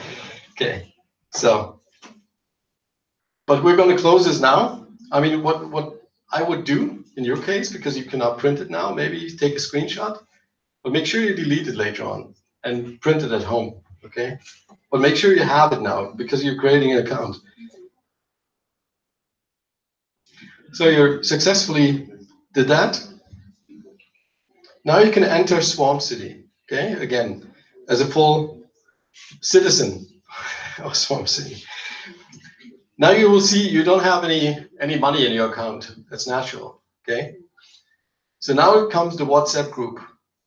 That's important now. So if you click on the yellow dots or the numbers, if you click on that, you see your wallet. And your wallet consists of cash and reserves. Cash is what you need on your daily expenses. You know, you want to buy something, you want to use Uber as a service on Swarm City, you need cash for that. Reserve is what you keep at home, sort of safe, yeah, or in your, actually it would be your bank account compared to a bank account. So this is money you don't touch every day, and the cash is what you use every day. So you click on the cash, on the yellow dots, yellow numbers, and you get to a screen where you can see, I can send or receive this money. Since you don't have any, you want to receive some. But you could send money very easily through this app as well. Like many other products we've seen, you know, we're replacing banks here. So you can send money really easy. Go to receive, okay? Who is at this step? Anybody at that step? Wow, nice. Go to receive. You will see this 5-digit number. Put this into WhatsApp. This is my number. It doesn't help you if you take that number. This is a short code. Usually you have an account which is a 0x whatever number, a really huge number that you cannot recognize or remember. But a short code is something that you can use really easy. And I hope that my partners in the WhatsApp group are now watching. Hello. So that they can see these shortcodes and send you a small amount of Swarm City tokens. Like 1 or 2 tokens is fully enough right now. Okay. And I can actually, I can show it to you. I can try to fetch one and do this live if I can. Sure. And now you're getting interested.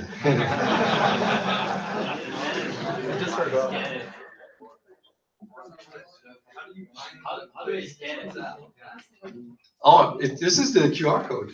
Yeah, but what's the? Oh, I'm sorry. I thought you all knew that. Well, I don't know. It's yeah. I think even with your phone, if you take a picture with your phone, that should work.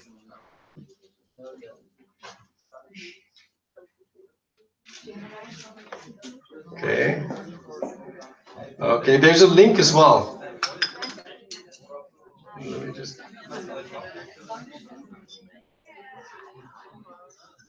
I know it's.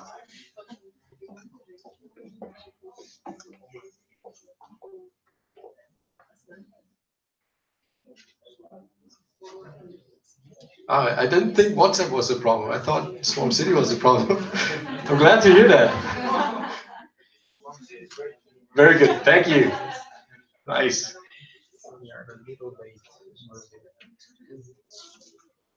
Okay. Sorry, but I just wanted to show how it works, and I can share the link in another form probably. Pretty sure. So.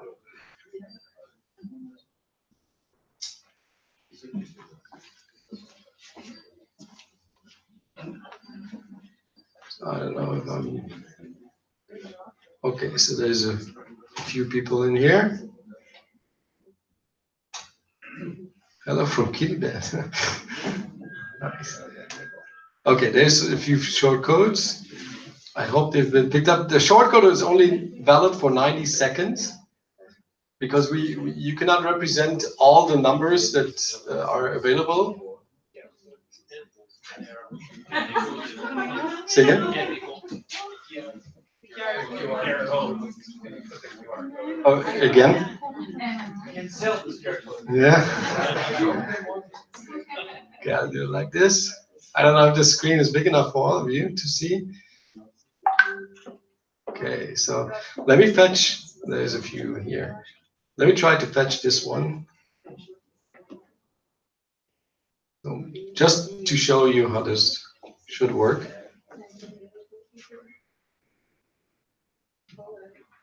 So I'm sending to this shortcode. Hopefully it still works. Sierra says, in this room, somebody? Yes. Very good, yay. Oh, my password.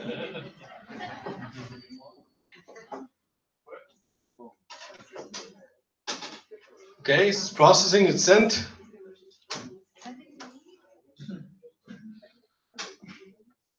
So what happens if it expires before you get it? No, that's once I send it, it's done. But if it expires before I can send, then nothing happens. So it will not send into the ether. So did you receive something? So what is mine? I don't know. Somebody else sent you at the same time. That would have been funny. It's actually not possible, I think. But be happy. Very good. Okay, so I hope that maybe some other people in our Swarm City group can send some cash tokens. That would be awesome, because I would like to show you also how to make a deal. So now you have some tokens in there, and oh, there's a Dieter t-shirt sale. Dieter is sort of using my presentation now. Nice. Okay, so you can buy Dieter t-shirt already for 1 Swarm City token. Nice. Then so but if you're in this, so I use the BoT Sao Paulo group in here, and I can just create. I can create a request. So it's a different model. So you're not selling something, you're requesting something. Because it's like Uber. I want a ride. I need a ride. I need a t-shirt. So who wants a Swarm City t-shirt? You can put it in there now. You can say, I want a Swarm City t-shirt, and give me 0.01 Swarm City token. Go ahead, try it. So you set the amount that you're going to pay, and you request what you want. And this is a very simple interface. I mean, don't get disappointed by this very simplistic interface, which is great because you can use it for anything. But the great thing is the protocol that we created. You can just now create a website on top of it, an app on top of it. Uber could create their marketplace on top of this if they wanted to, but they would lose a lot of the business model. So they probably don't do this.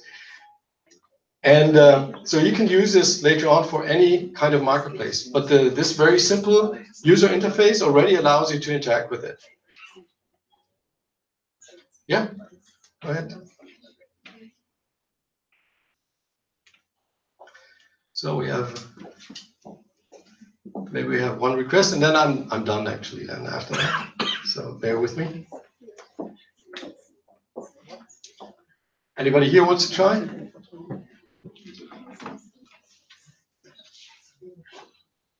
Oh, there is one. Yes, very good. So I'm going on to this deal. T-shirt Swarm City. Whoever that is paying me 0.03 Swarm City tokens.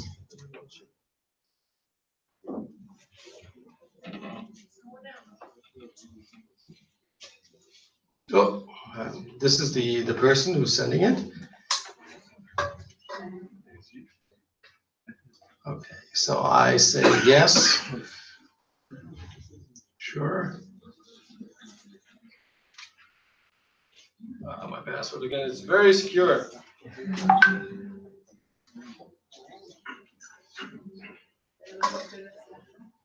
Okay, so now the other side has to accept that I'm sort of the one that he or she uses. Okay, because maybe there's many people requesting or answering the request. You have it. Okay.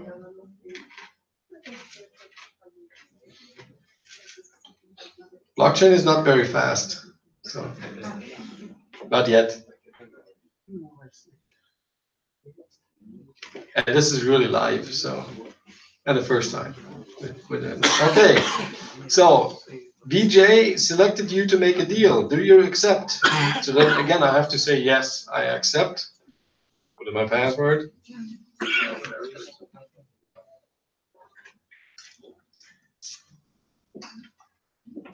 And now we can even chat if we want to, but I will not do this right now. If the deal is not good, we can go into conflict. You know, we argue. We can go into conflict on that. I'm not going to do this now. You can try this later on. And the good thing, so what I forgot to explain is that both sides in this deal have to spend the same amount. First of all, it's called an escrow. So both sides pay into this deal. So both sides have a stake in it. And once the deal is completed, the full amount goes back to the supplier, to the person giving the service, sort of. So this is also good for, if you take the Uber example, you want the driver to arrive, and you want him to be in this deal with you, you know. And he has to pay the same amount as you have in the beginning, but he gets the full amount if the deal is going through as accepted. Okay, so I'll leave you with that. The group is still available. Try some shortcodes in the WhatsApp group. You can contact me for the link. Again, I'll show it to you. And I'm giving the presentation. Let me see if I did everything. I think I covered it all, most of it. And I'm giving off to Griff. Griff Green is the next speaker. Thank you very much for your attention, and I hope I see you all in Small City. Thanks, Bern. That was awesome. I'm going to steal this power. Centralizing power.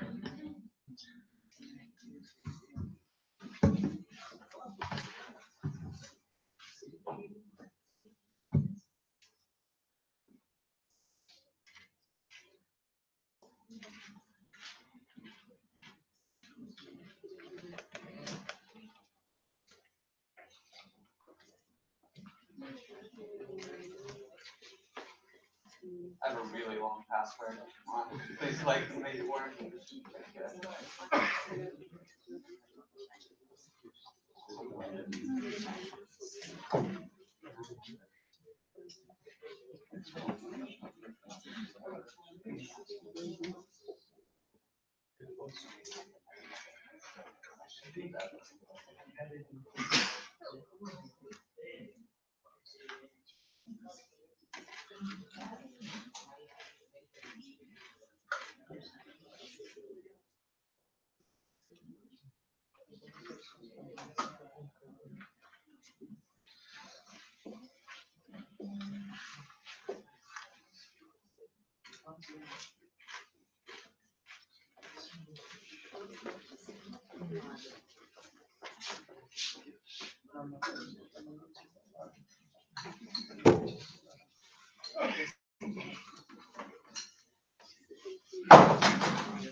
Hey guys, let's see if I can avoid the feedback.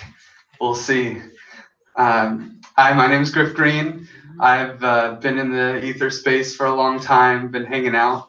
I had this crazy project called the DAO a long time ago, and it didn't work out. If you know, how many people have been following crypto for more than 2 years? Okay, well, not so bad.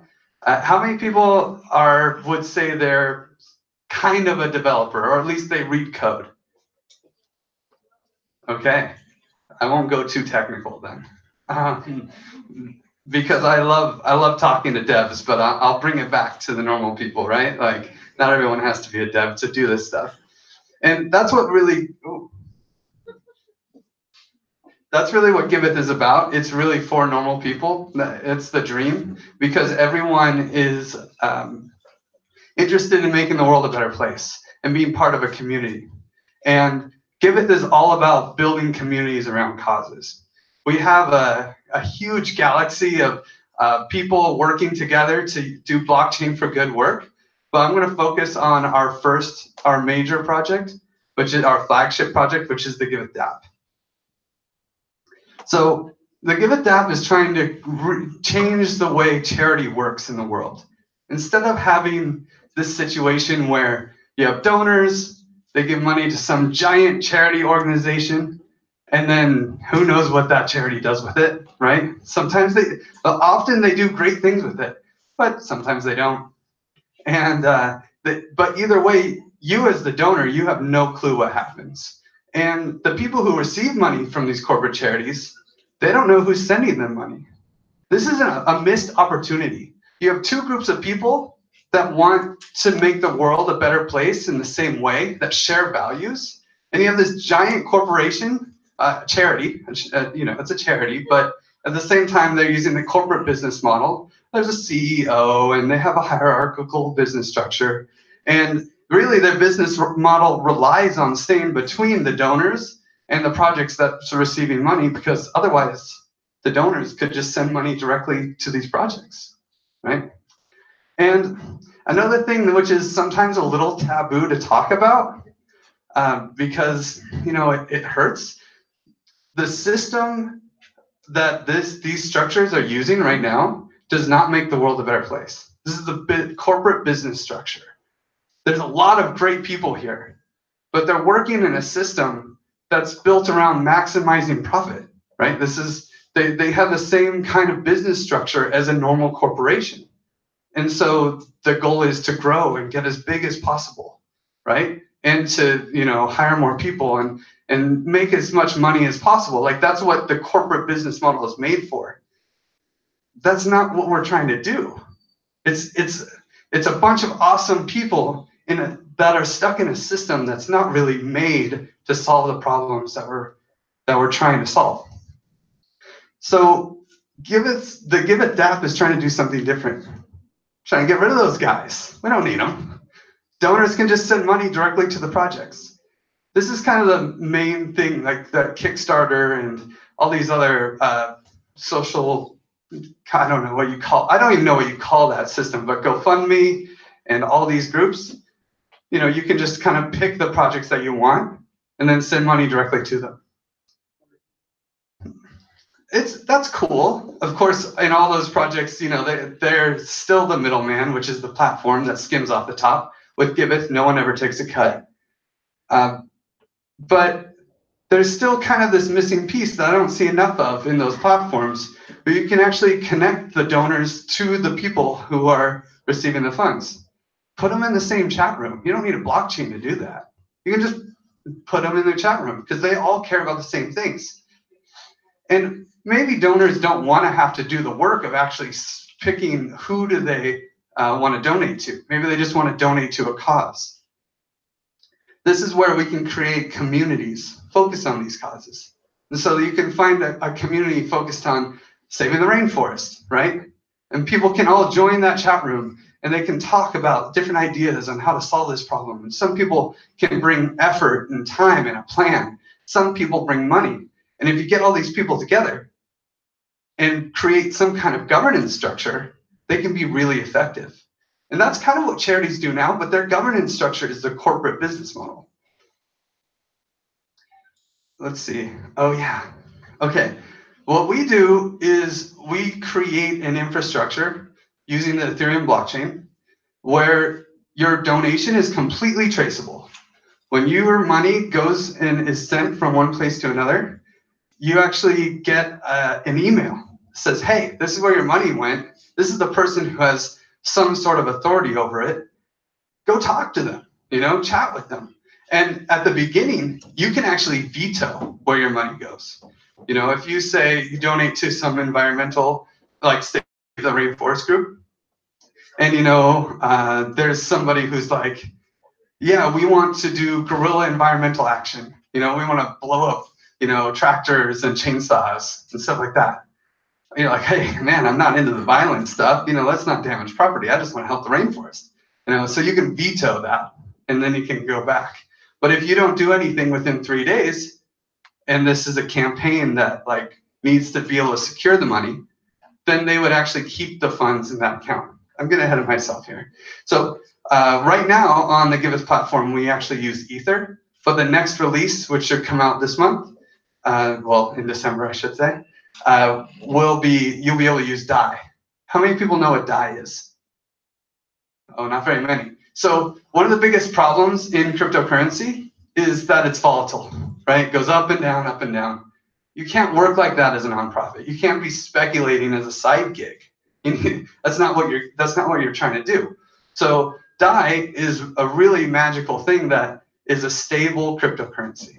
I don't need to go into the technical details around that, but it's really cool. I recommend you check it out. So we're going to use, in Giveth, we're going to use all of our DAI as our base currency. And so if you have a bunch of money you want to donate to save the rainforest, right? You might not want to do the decision making because you're like, you got other things going on in your life. So you can delegate it to somebody you know. Good old Tio Carlos, right? Your Uncle Carlos, you can be like, hey man, can you make sure that this money goes to the right place? So you donate it to he can start his own charity. The cool thing with Giveth is anyone can create their own community that they run however they want on top of Giveth. So you can start your own nonprofit. Maybe you just want to, pay yourself $600 or whatever currency a year and go plant trees. And if people want to support you in that, boom, you do it. You don't have to have a business license. You don't have to set up a nonprofit. You just show people that, hey, I'm worth giving money. And then you do it. In this case, good old Tio, he's just like managing his family's money on the Giveth platform. So he delegates it to the Rainforest Trust, which is another DAC. So Tio Carlos, his money is not locked yet, right? He gets to just let the Rainforest Trust decide who they want to send money to, and then they want to send money to REGUA, right? Reserva Ecológico de Guapa. Oh man, my Portuguese really sucks, guys. Right? But he wants to send money there. And so the Rainforest Trust and Uncle and Tio Carlos, they both get emails that says, hey, in 3 days, if you don't want your money to be here, you better veto. Also, do you want to go hang out with these guys? They're cool. Here's a link to their chat room. Go talk to them. See, maybe you can contribute other things besides just money. And what's really cool is, even though your money's locked there, you still get to see where it goes, because every single little piece of cryptocurrency is tracked meticulously to milestones. So for this organization to get the money out, they have to say what they're using it for. Maybe they're raising, $2 million to buy up a big chunk of the rainforest so that no one can touch it. So their first milestone is to go pay the lawyers to do all the garbage that it takes, right? So they raise the $2 million in DAI, so it's not going up and down in price on them. And then they get maybe $100,000 to do all the legal work that they need to do to accomplish it. And then once all the legal work is done, they can get the next $1 million to set up a real trust and start making payments. And then maybe the last piece they get once all the payments have actually been settled. And what's really cool is, let's say that they have this $2 million and they can't get that, they spend the $100,000, but they can't actually get the legal documents put together. Well, in the normal system, that money would just be gone. Oh well, it didn't happen, but it went to their bank account, so oh well.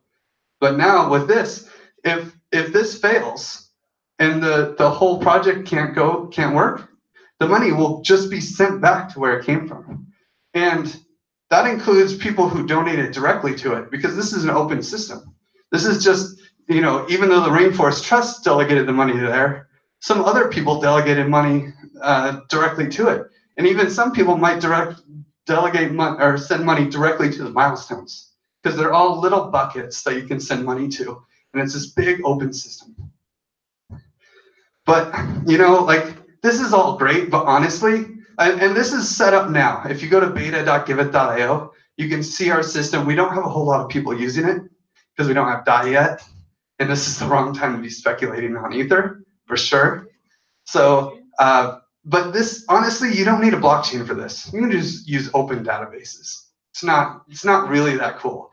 This is just the foundation that we're building on, right? I mean, I think it fixes a lot of problems that we see in the charitable world. But what I'm really excited about are DAOs, right? Tio Carlos, great guy, I'm sure, right? But what if you could create a different kind of governance structure for your community? You know, this is kind of high-level stuff. And most governance structures that we use are hundreds of years old and haven't changed at all. Am I using the Spanish version? Yeah. Oh, guys, I'm so sorry. I actually have a Portuguese version. Yeah, we'll just start over, guys. I hope you're cool with that. Yeah. Oh, look at that. Oh, Portuguese. That's cool. Oh, more Portuguese. Oh, yeah. Oh, there's Tio Carlos. Love that guy. Oh, there we go. Yeah. So Giveth is actually building a second dev team for a group called Aragon. Has anyone heard of Aragon? Oh man, only the front row. Aragon is building DAOs. Who knows what a DAO is? Okay. So a government is a centralized, autonomous organization. Okay. I say autonomous, meaning no one else outside the system can tell a government what to do. They can start wars. They can do whatever they want, right? And they're organized. They have a self-organizing structure. Wikipedia is a decentralized organization. They have a lot of people that are all contributing to the Wikipedia website, but they are not autonomous because they can just be shut down. They have centralized servers. They're a foundation that has a legal representation in some other country, but they are organized, right? The internet itself is pretty decentralized, actually. It's a big network of computers that are all connected to each other. And even though people threaten an internet kill switch, I don't think so, okay? You can't stop computers from networking to each other. So it's pretty autonomous. But it's not self-organizing. There's no inner structure that's organizing it. So a DAO is a decentralized, autonomous organization that is almost like its own independent nation. It's its own organization that doesn't have a bank account that can be shut down. It doesn't have some kind of structure that anyone can put a halt to its decisions because it uses the blockchain to enforce all of its decisions. So you can do really cool things with this stuff because there are so many new governance opportunities. You know, you can just do normal elections, just like how we do with a representative and you elect them every 2 years or whatever. But you can also do direct democracy, which is still in place in some places, but it's without representation. What we actually use in the Giveth platform with this delegation model is very similar to liquid democracy.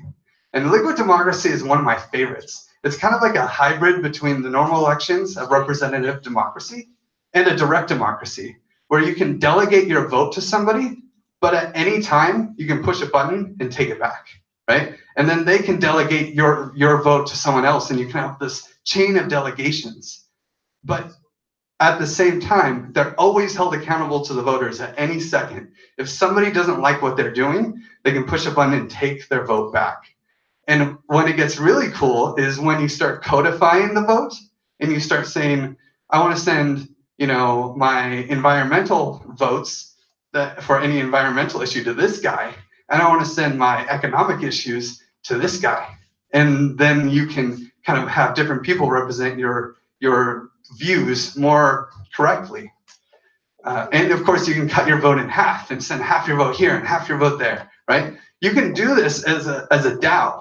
And you can create an organization to, you know, save the rainforest, where you delegate your vote to different people who can then use your voting power to decide what they should do with your funds. So you can do that on top of Giveth with a DAO. And maybe one day after practicing on Giveth, we can actually change the way our governance system works today. In fact, with liquid democracy, there's a really cool organization called the Flux Party, where they're trying to hack democracy. And they elect somebody, their party is trying to elect people who will just listen to their phone. And so every time that they vote, every time they need to make a decision, they put it out to everybody who is on their phone, in their app, that says, hey, how should I vote on this bill? And then, all the delegates vote, everybody who's holding voting power can vote. And then he's like, okay, that's what I should do, right? We don't have to change the old system. We can just hack it. It's great. And there's lots of other cool things. In fact, what I'm really excited about are these two things I'm sure no one's ever heard of, called curation markets and bonding curves. I can't really go into it in depth. We're calling it the Curry model, right? And but basically, the story is that you can create an incentive model where people want to invest in a philanthropic adventure, right? Like you could buy tokens that you think might go up in value. But when you buy those tokens are actually created for a DAO. And this is the magic of cryptocurrency, right? In fiat, how much time do I have? Okay, so in fiat currencies, money is created out of nothing to support banks to loan that money out. When a bank makes a loan, they don't have money in their back pocket that they're giving. They literally create money out of nothing and give it to somebody and charge interest on top. So this is really powerful. This is what makes economies so powerful, and it's really the top dog in the world for how currencies work. And it's because it supports banks, it supports people starting small businesses, buying houses. A bank would never just loan you money to do that stuff, right? But they get to create it out of nothing and give it to you. So of course they want to, right? But what if we could change the way money works like Bitcoin did? Bitcoin says, hey, we'll create money out of nothing, but we'll give it to, instead of giving it to people who want to buy houses, we'll give it to people who want to support the network and, mine Bitcoins. And so they create money out of nothing to support people to mine Bitcoins. What if we could create money out of nothing to support people to save the rainforest, right? What if we could create money out of nothing to support people to end homelessness in Sao Paulo, right? This is what really excites me about this technology that allows anyone in this room to create their own currency. And if we use these crypto primitives that are being discovered, that are being worked on right now, we can start, I'm not joking, we can literally create a currency that will save the rainforest, okay? I know it sounds crazy, but if you read this blog post right here, and you Google this, Rewriting the Story of Human Collaboration by Jeff Emmett, who I love this man, you can learn more about this. It's a little technical, it's not that technical, but it does go deep. It has lots of charts and stuff, right? You have to be into it, but I think it's worth checking out. So the DApp is where we're going to do a lot of these experiments with DAOs and try to make the world a better place while experimenting with new types of decentralized governance. But we do a lot of other stuff because in the end, we're a community focused on blockchain for good. And if we want to support anyone who's trying cool things, because we don't think we have the right answers. We're just trying to build a community that wants to change the world. And so anybody who's doing blockchain for social impact causes, please hang out with us. We will support you the best we can. Use our network to push your projects forward.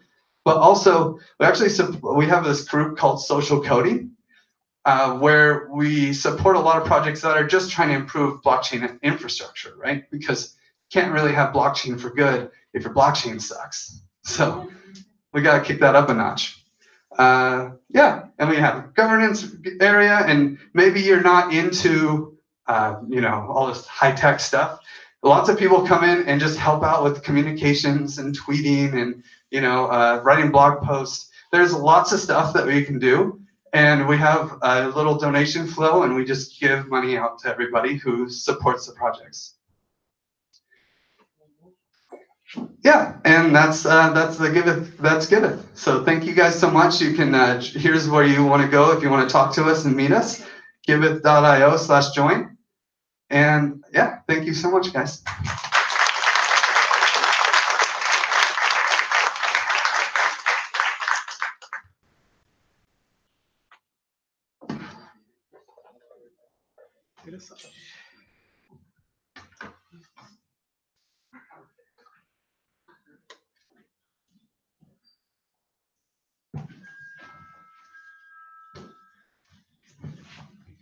How's everybody doing? Still awake?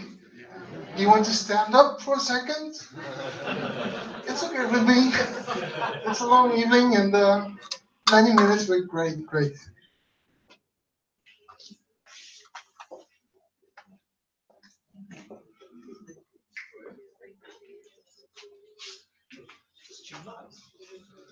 It's there.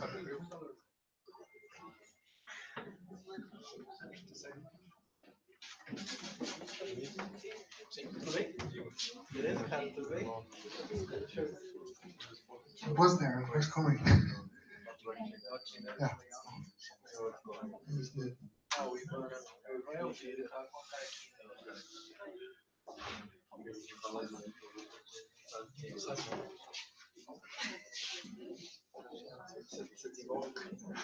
Okay, great. Thank you. Thank you very much, everybody, for staying here with me as well.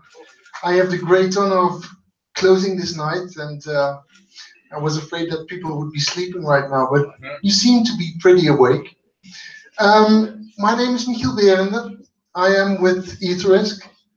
I'm the inclusive insurance lead over there. What is inclusive insurance? I will talk about that in a minute. I won't go into the technicalities of blockchain technology and smart contracts. I will talk about inclusive insurance and why I think blockchain technology is a perfect match for that. So, EtherRisk. So we are developing a decentralized insurance protocol to collectively build insurance products. And with that, we mean that, with decentralized, we mean that parties all around the globe can work together and develop an insurance product together. So, for example, if you're a data scientist or a risk modeler and you're from Sao Paulo, and you have an idea, you work together with a group of farmers who produce coffee or cacao, and you want to develop an insurance product together with them, it's possible. You can go with this idea to an insurance company and see if they would be willing to make their insurance license available, or we could help with that as well. And everybody who is involved in developing this insurance product, this exciting insurance product, could also earn a fair share on this.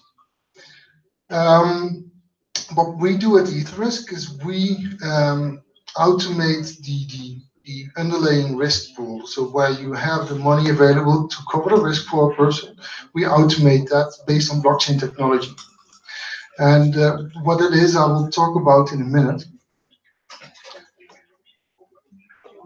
First, I would like to explain what is inclusive insurance, or a term also often referred to as microinsurance. It is insurance that are offered primarily to people with low incomes, people who have difficulties to get access to mainstream insurance, or also other risk coping mechanisms. I would like to give some examples about what is this, and by telling a little bit about my own background, my learnings, and how I got involved in the blockchain space. So I started my career at an insurance company in the Netherlands. That was in the early 2000s. I was an underwriter, meaning that I was assessing the risks of companies that want to get an insurance product at our insurance company. And after a few years, I switched to the IT department. And this, I was just interested in technology, and this combination of insurance knowledge and IT brought me to a project in India, where we were asked by an organization if we could help a microfinance organization with the setup of a microinsurance product. My specific task was to find a software solution for this organization. And I searched something in the Netherlands, and I thought I found a good, interesting software product. We went to India, and I quickly learned that the license fees of this software system were exactly having the same height of the expected annual premium revenue of this organization in India, which was actually also one of my first learnings. If you talk about microinsurance products, if you talk about products for low-income people, you have very low premiums. And so if you want to reach scale as an organization, if you want to have an insurance product that is available for low-income populations, you need technology. You need to reduce your cost as good as possible. But if you are such an organization, many times you don't have the money to buy such a product, a software system. So that is one of the major paradoxes you see right now around the globe. But we were in India. We had the luck that we had in-house software developers in-house, so we decided to develop something ourselves. I really enjoyed being in India, that I decided to move there and live in India and continue working with this microfinance organization. And when I was in India, it was my second major learning, besides many other learnings. It is, again, any organization, any company that starts, they have to look at their operational expenses. They have to be as low as possible. But if you talk about microinsurance, you have to be you're cost efficient, or else you cannot be cost efficient. And also, if your transaction costs are too high, you cannot become sustainable. And that is a problem that you see everywhere around the globe. So after a few years, I went back to the Netherlands, and I started as a consultant where I focused on microinsurance and technology. And I had the great opportunity to do projects everywhere. And always we saw the same problem coming back. And then I learned about Bitcoin, and that was in the end of 2013. And what I liked about Bitcoin was that now it became possible to transact small amounts of money at a low cost, relatively quickly, anywhere around the globe. Another thing that I liked about it was that the technology behind it. Then I learned about blockchain, and this blockchain was open source. Now it became possible to develop applications on top of the Bitcoin blockchain. So then I decided to dedicate all my time on developing blockchain applications for inclusive insurance. And well, that is now also how I'm here now with ETHRisk as the guy looking at inclusive insurance with ETHRisk. And that's great. It's a great opportunity.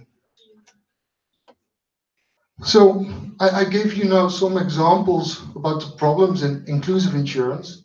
If you look at Latin America, only 8.5 out of 100 people in Latin America has access to insurance. They cannot, only so few people. Well, if you go to Africa, it's even less people.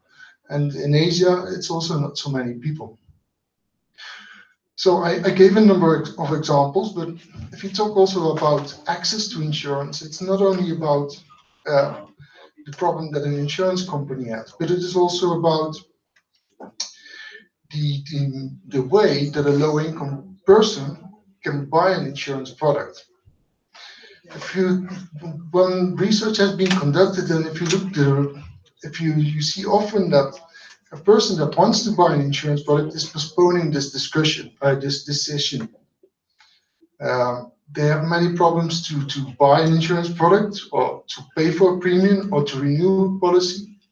If you look at a person, for example, here in Brazil, who's living in a remote area, and Brazil is a large country. If you look at the Netherlands, it's a very small country. If you go from north to south, in 3 hours, you are out your country.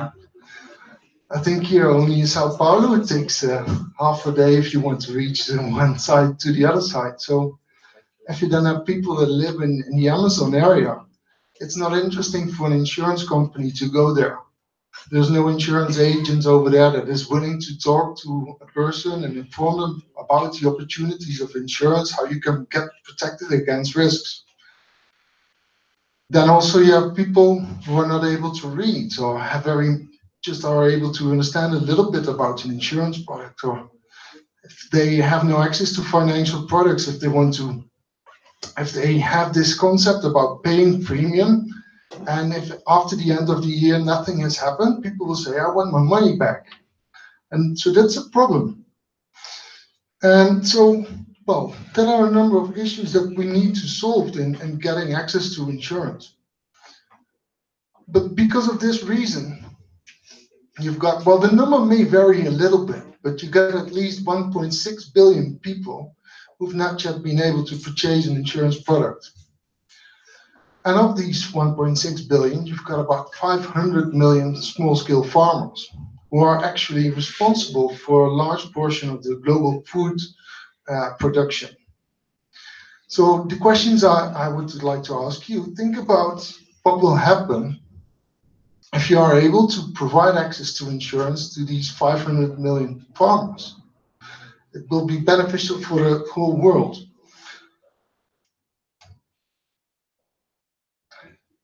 So what is blockchain going to do about this? I hope you will agree with me that blockchain technology will change everything, every market which is heavily intermediated. Insurance is one of those industries, it's heavily intermediated. So here you have the opportunity to automate insurance processes by using smart contracts. For example, a smart contract that is designed for flood insurance. So you can look at if a certain amount of rain has fallen, then automatically a payment will be made. The insured person doesn't have to go to the insurance company, tell them I have had a problem. It will be done automatically. The insurance company doesn't need to send the person in the field to check if the rain has fallen. No, this is done. So you will be able to reduce operational expenses. You will be able to eliminate the need for an adjuster. This concept you can expand to much more sophisticated processes. And again, so you can also reduce the operational expenses. Well, if you talk about inclusive insurance, there you have the biggest opportunity. Because inclusive insurance, as I explained, has to be very simple. It has to be very easy to explain to a person what is the benefit of an insurance product. And that is what we're now also working on within Ethos. But what you also can do is not only automate the insurance product, but you can also rethink the way how you can provide access to risk capital.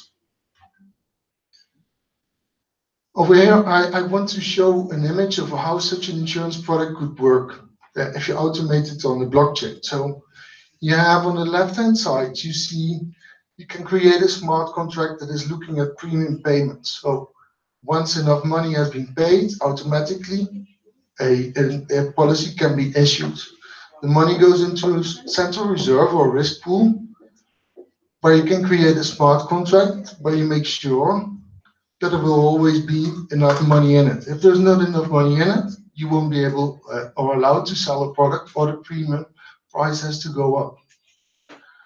But you can also create smart contracts for the money going out. As I give the example of flood insurance, you can create a trigger, or that you use satellite information that monitors the conditions in the field. Or you can also use external data sources like ground sensors or local weather data that are sending out signals. So once a signal or a trigger is issued, then automatically a payment will be made. You can do that in fiat currency, but you could also do that in tokens, for example, that you can exchange at farm input suppliers or producers.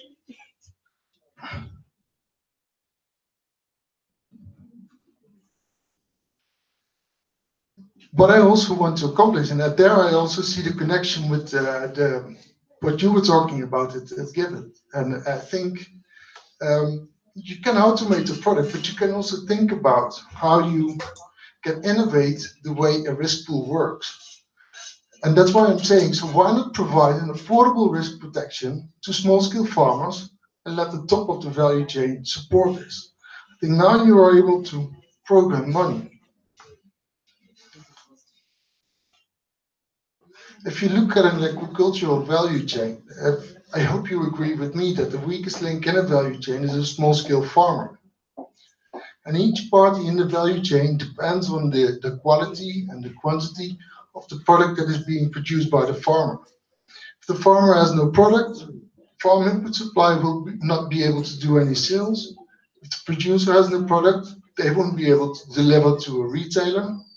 And if the retailer has no product, there's no product to be sold to the consumer. So there's a value from over here to there.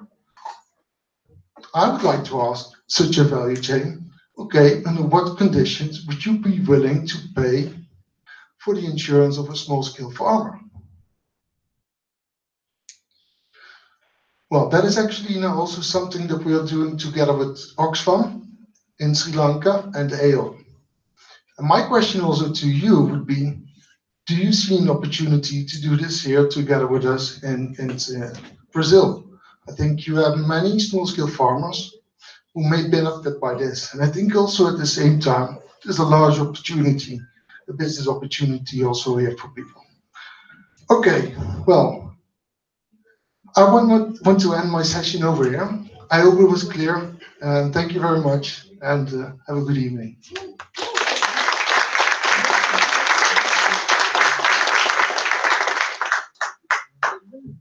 Thank you very much.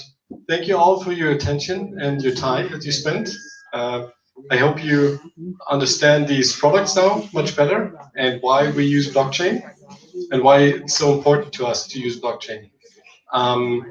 We all hope that you really use the products, and if you have any questions, there's lots of channels that you can communicate with us. As I hear, we have to unfortunately leave the offices here now, but maybe on the way out or even downstairs, we can still chat. And if you have any questions, reach out to us. And yeah, we hope that you spread the word as well, that you keep inform other people about the benefits of using these non-centralized or decentralized products. And hope to see you soon again. Thank you very much. Thank you. Thank you. Just want to say thank you again for Gustavo and Social Blocks for organizing the event. Thank you, thank you, thank you. This is really huge.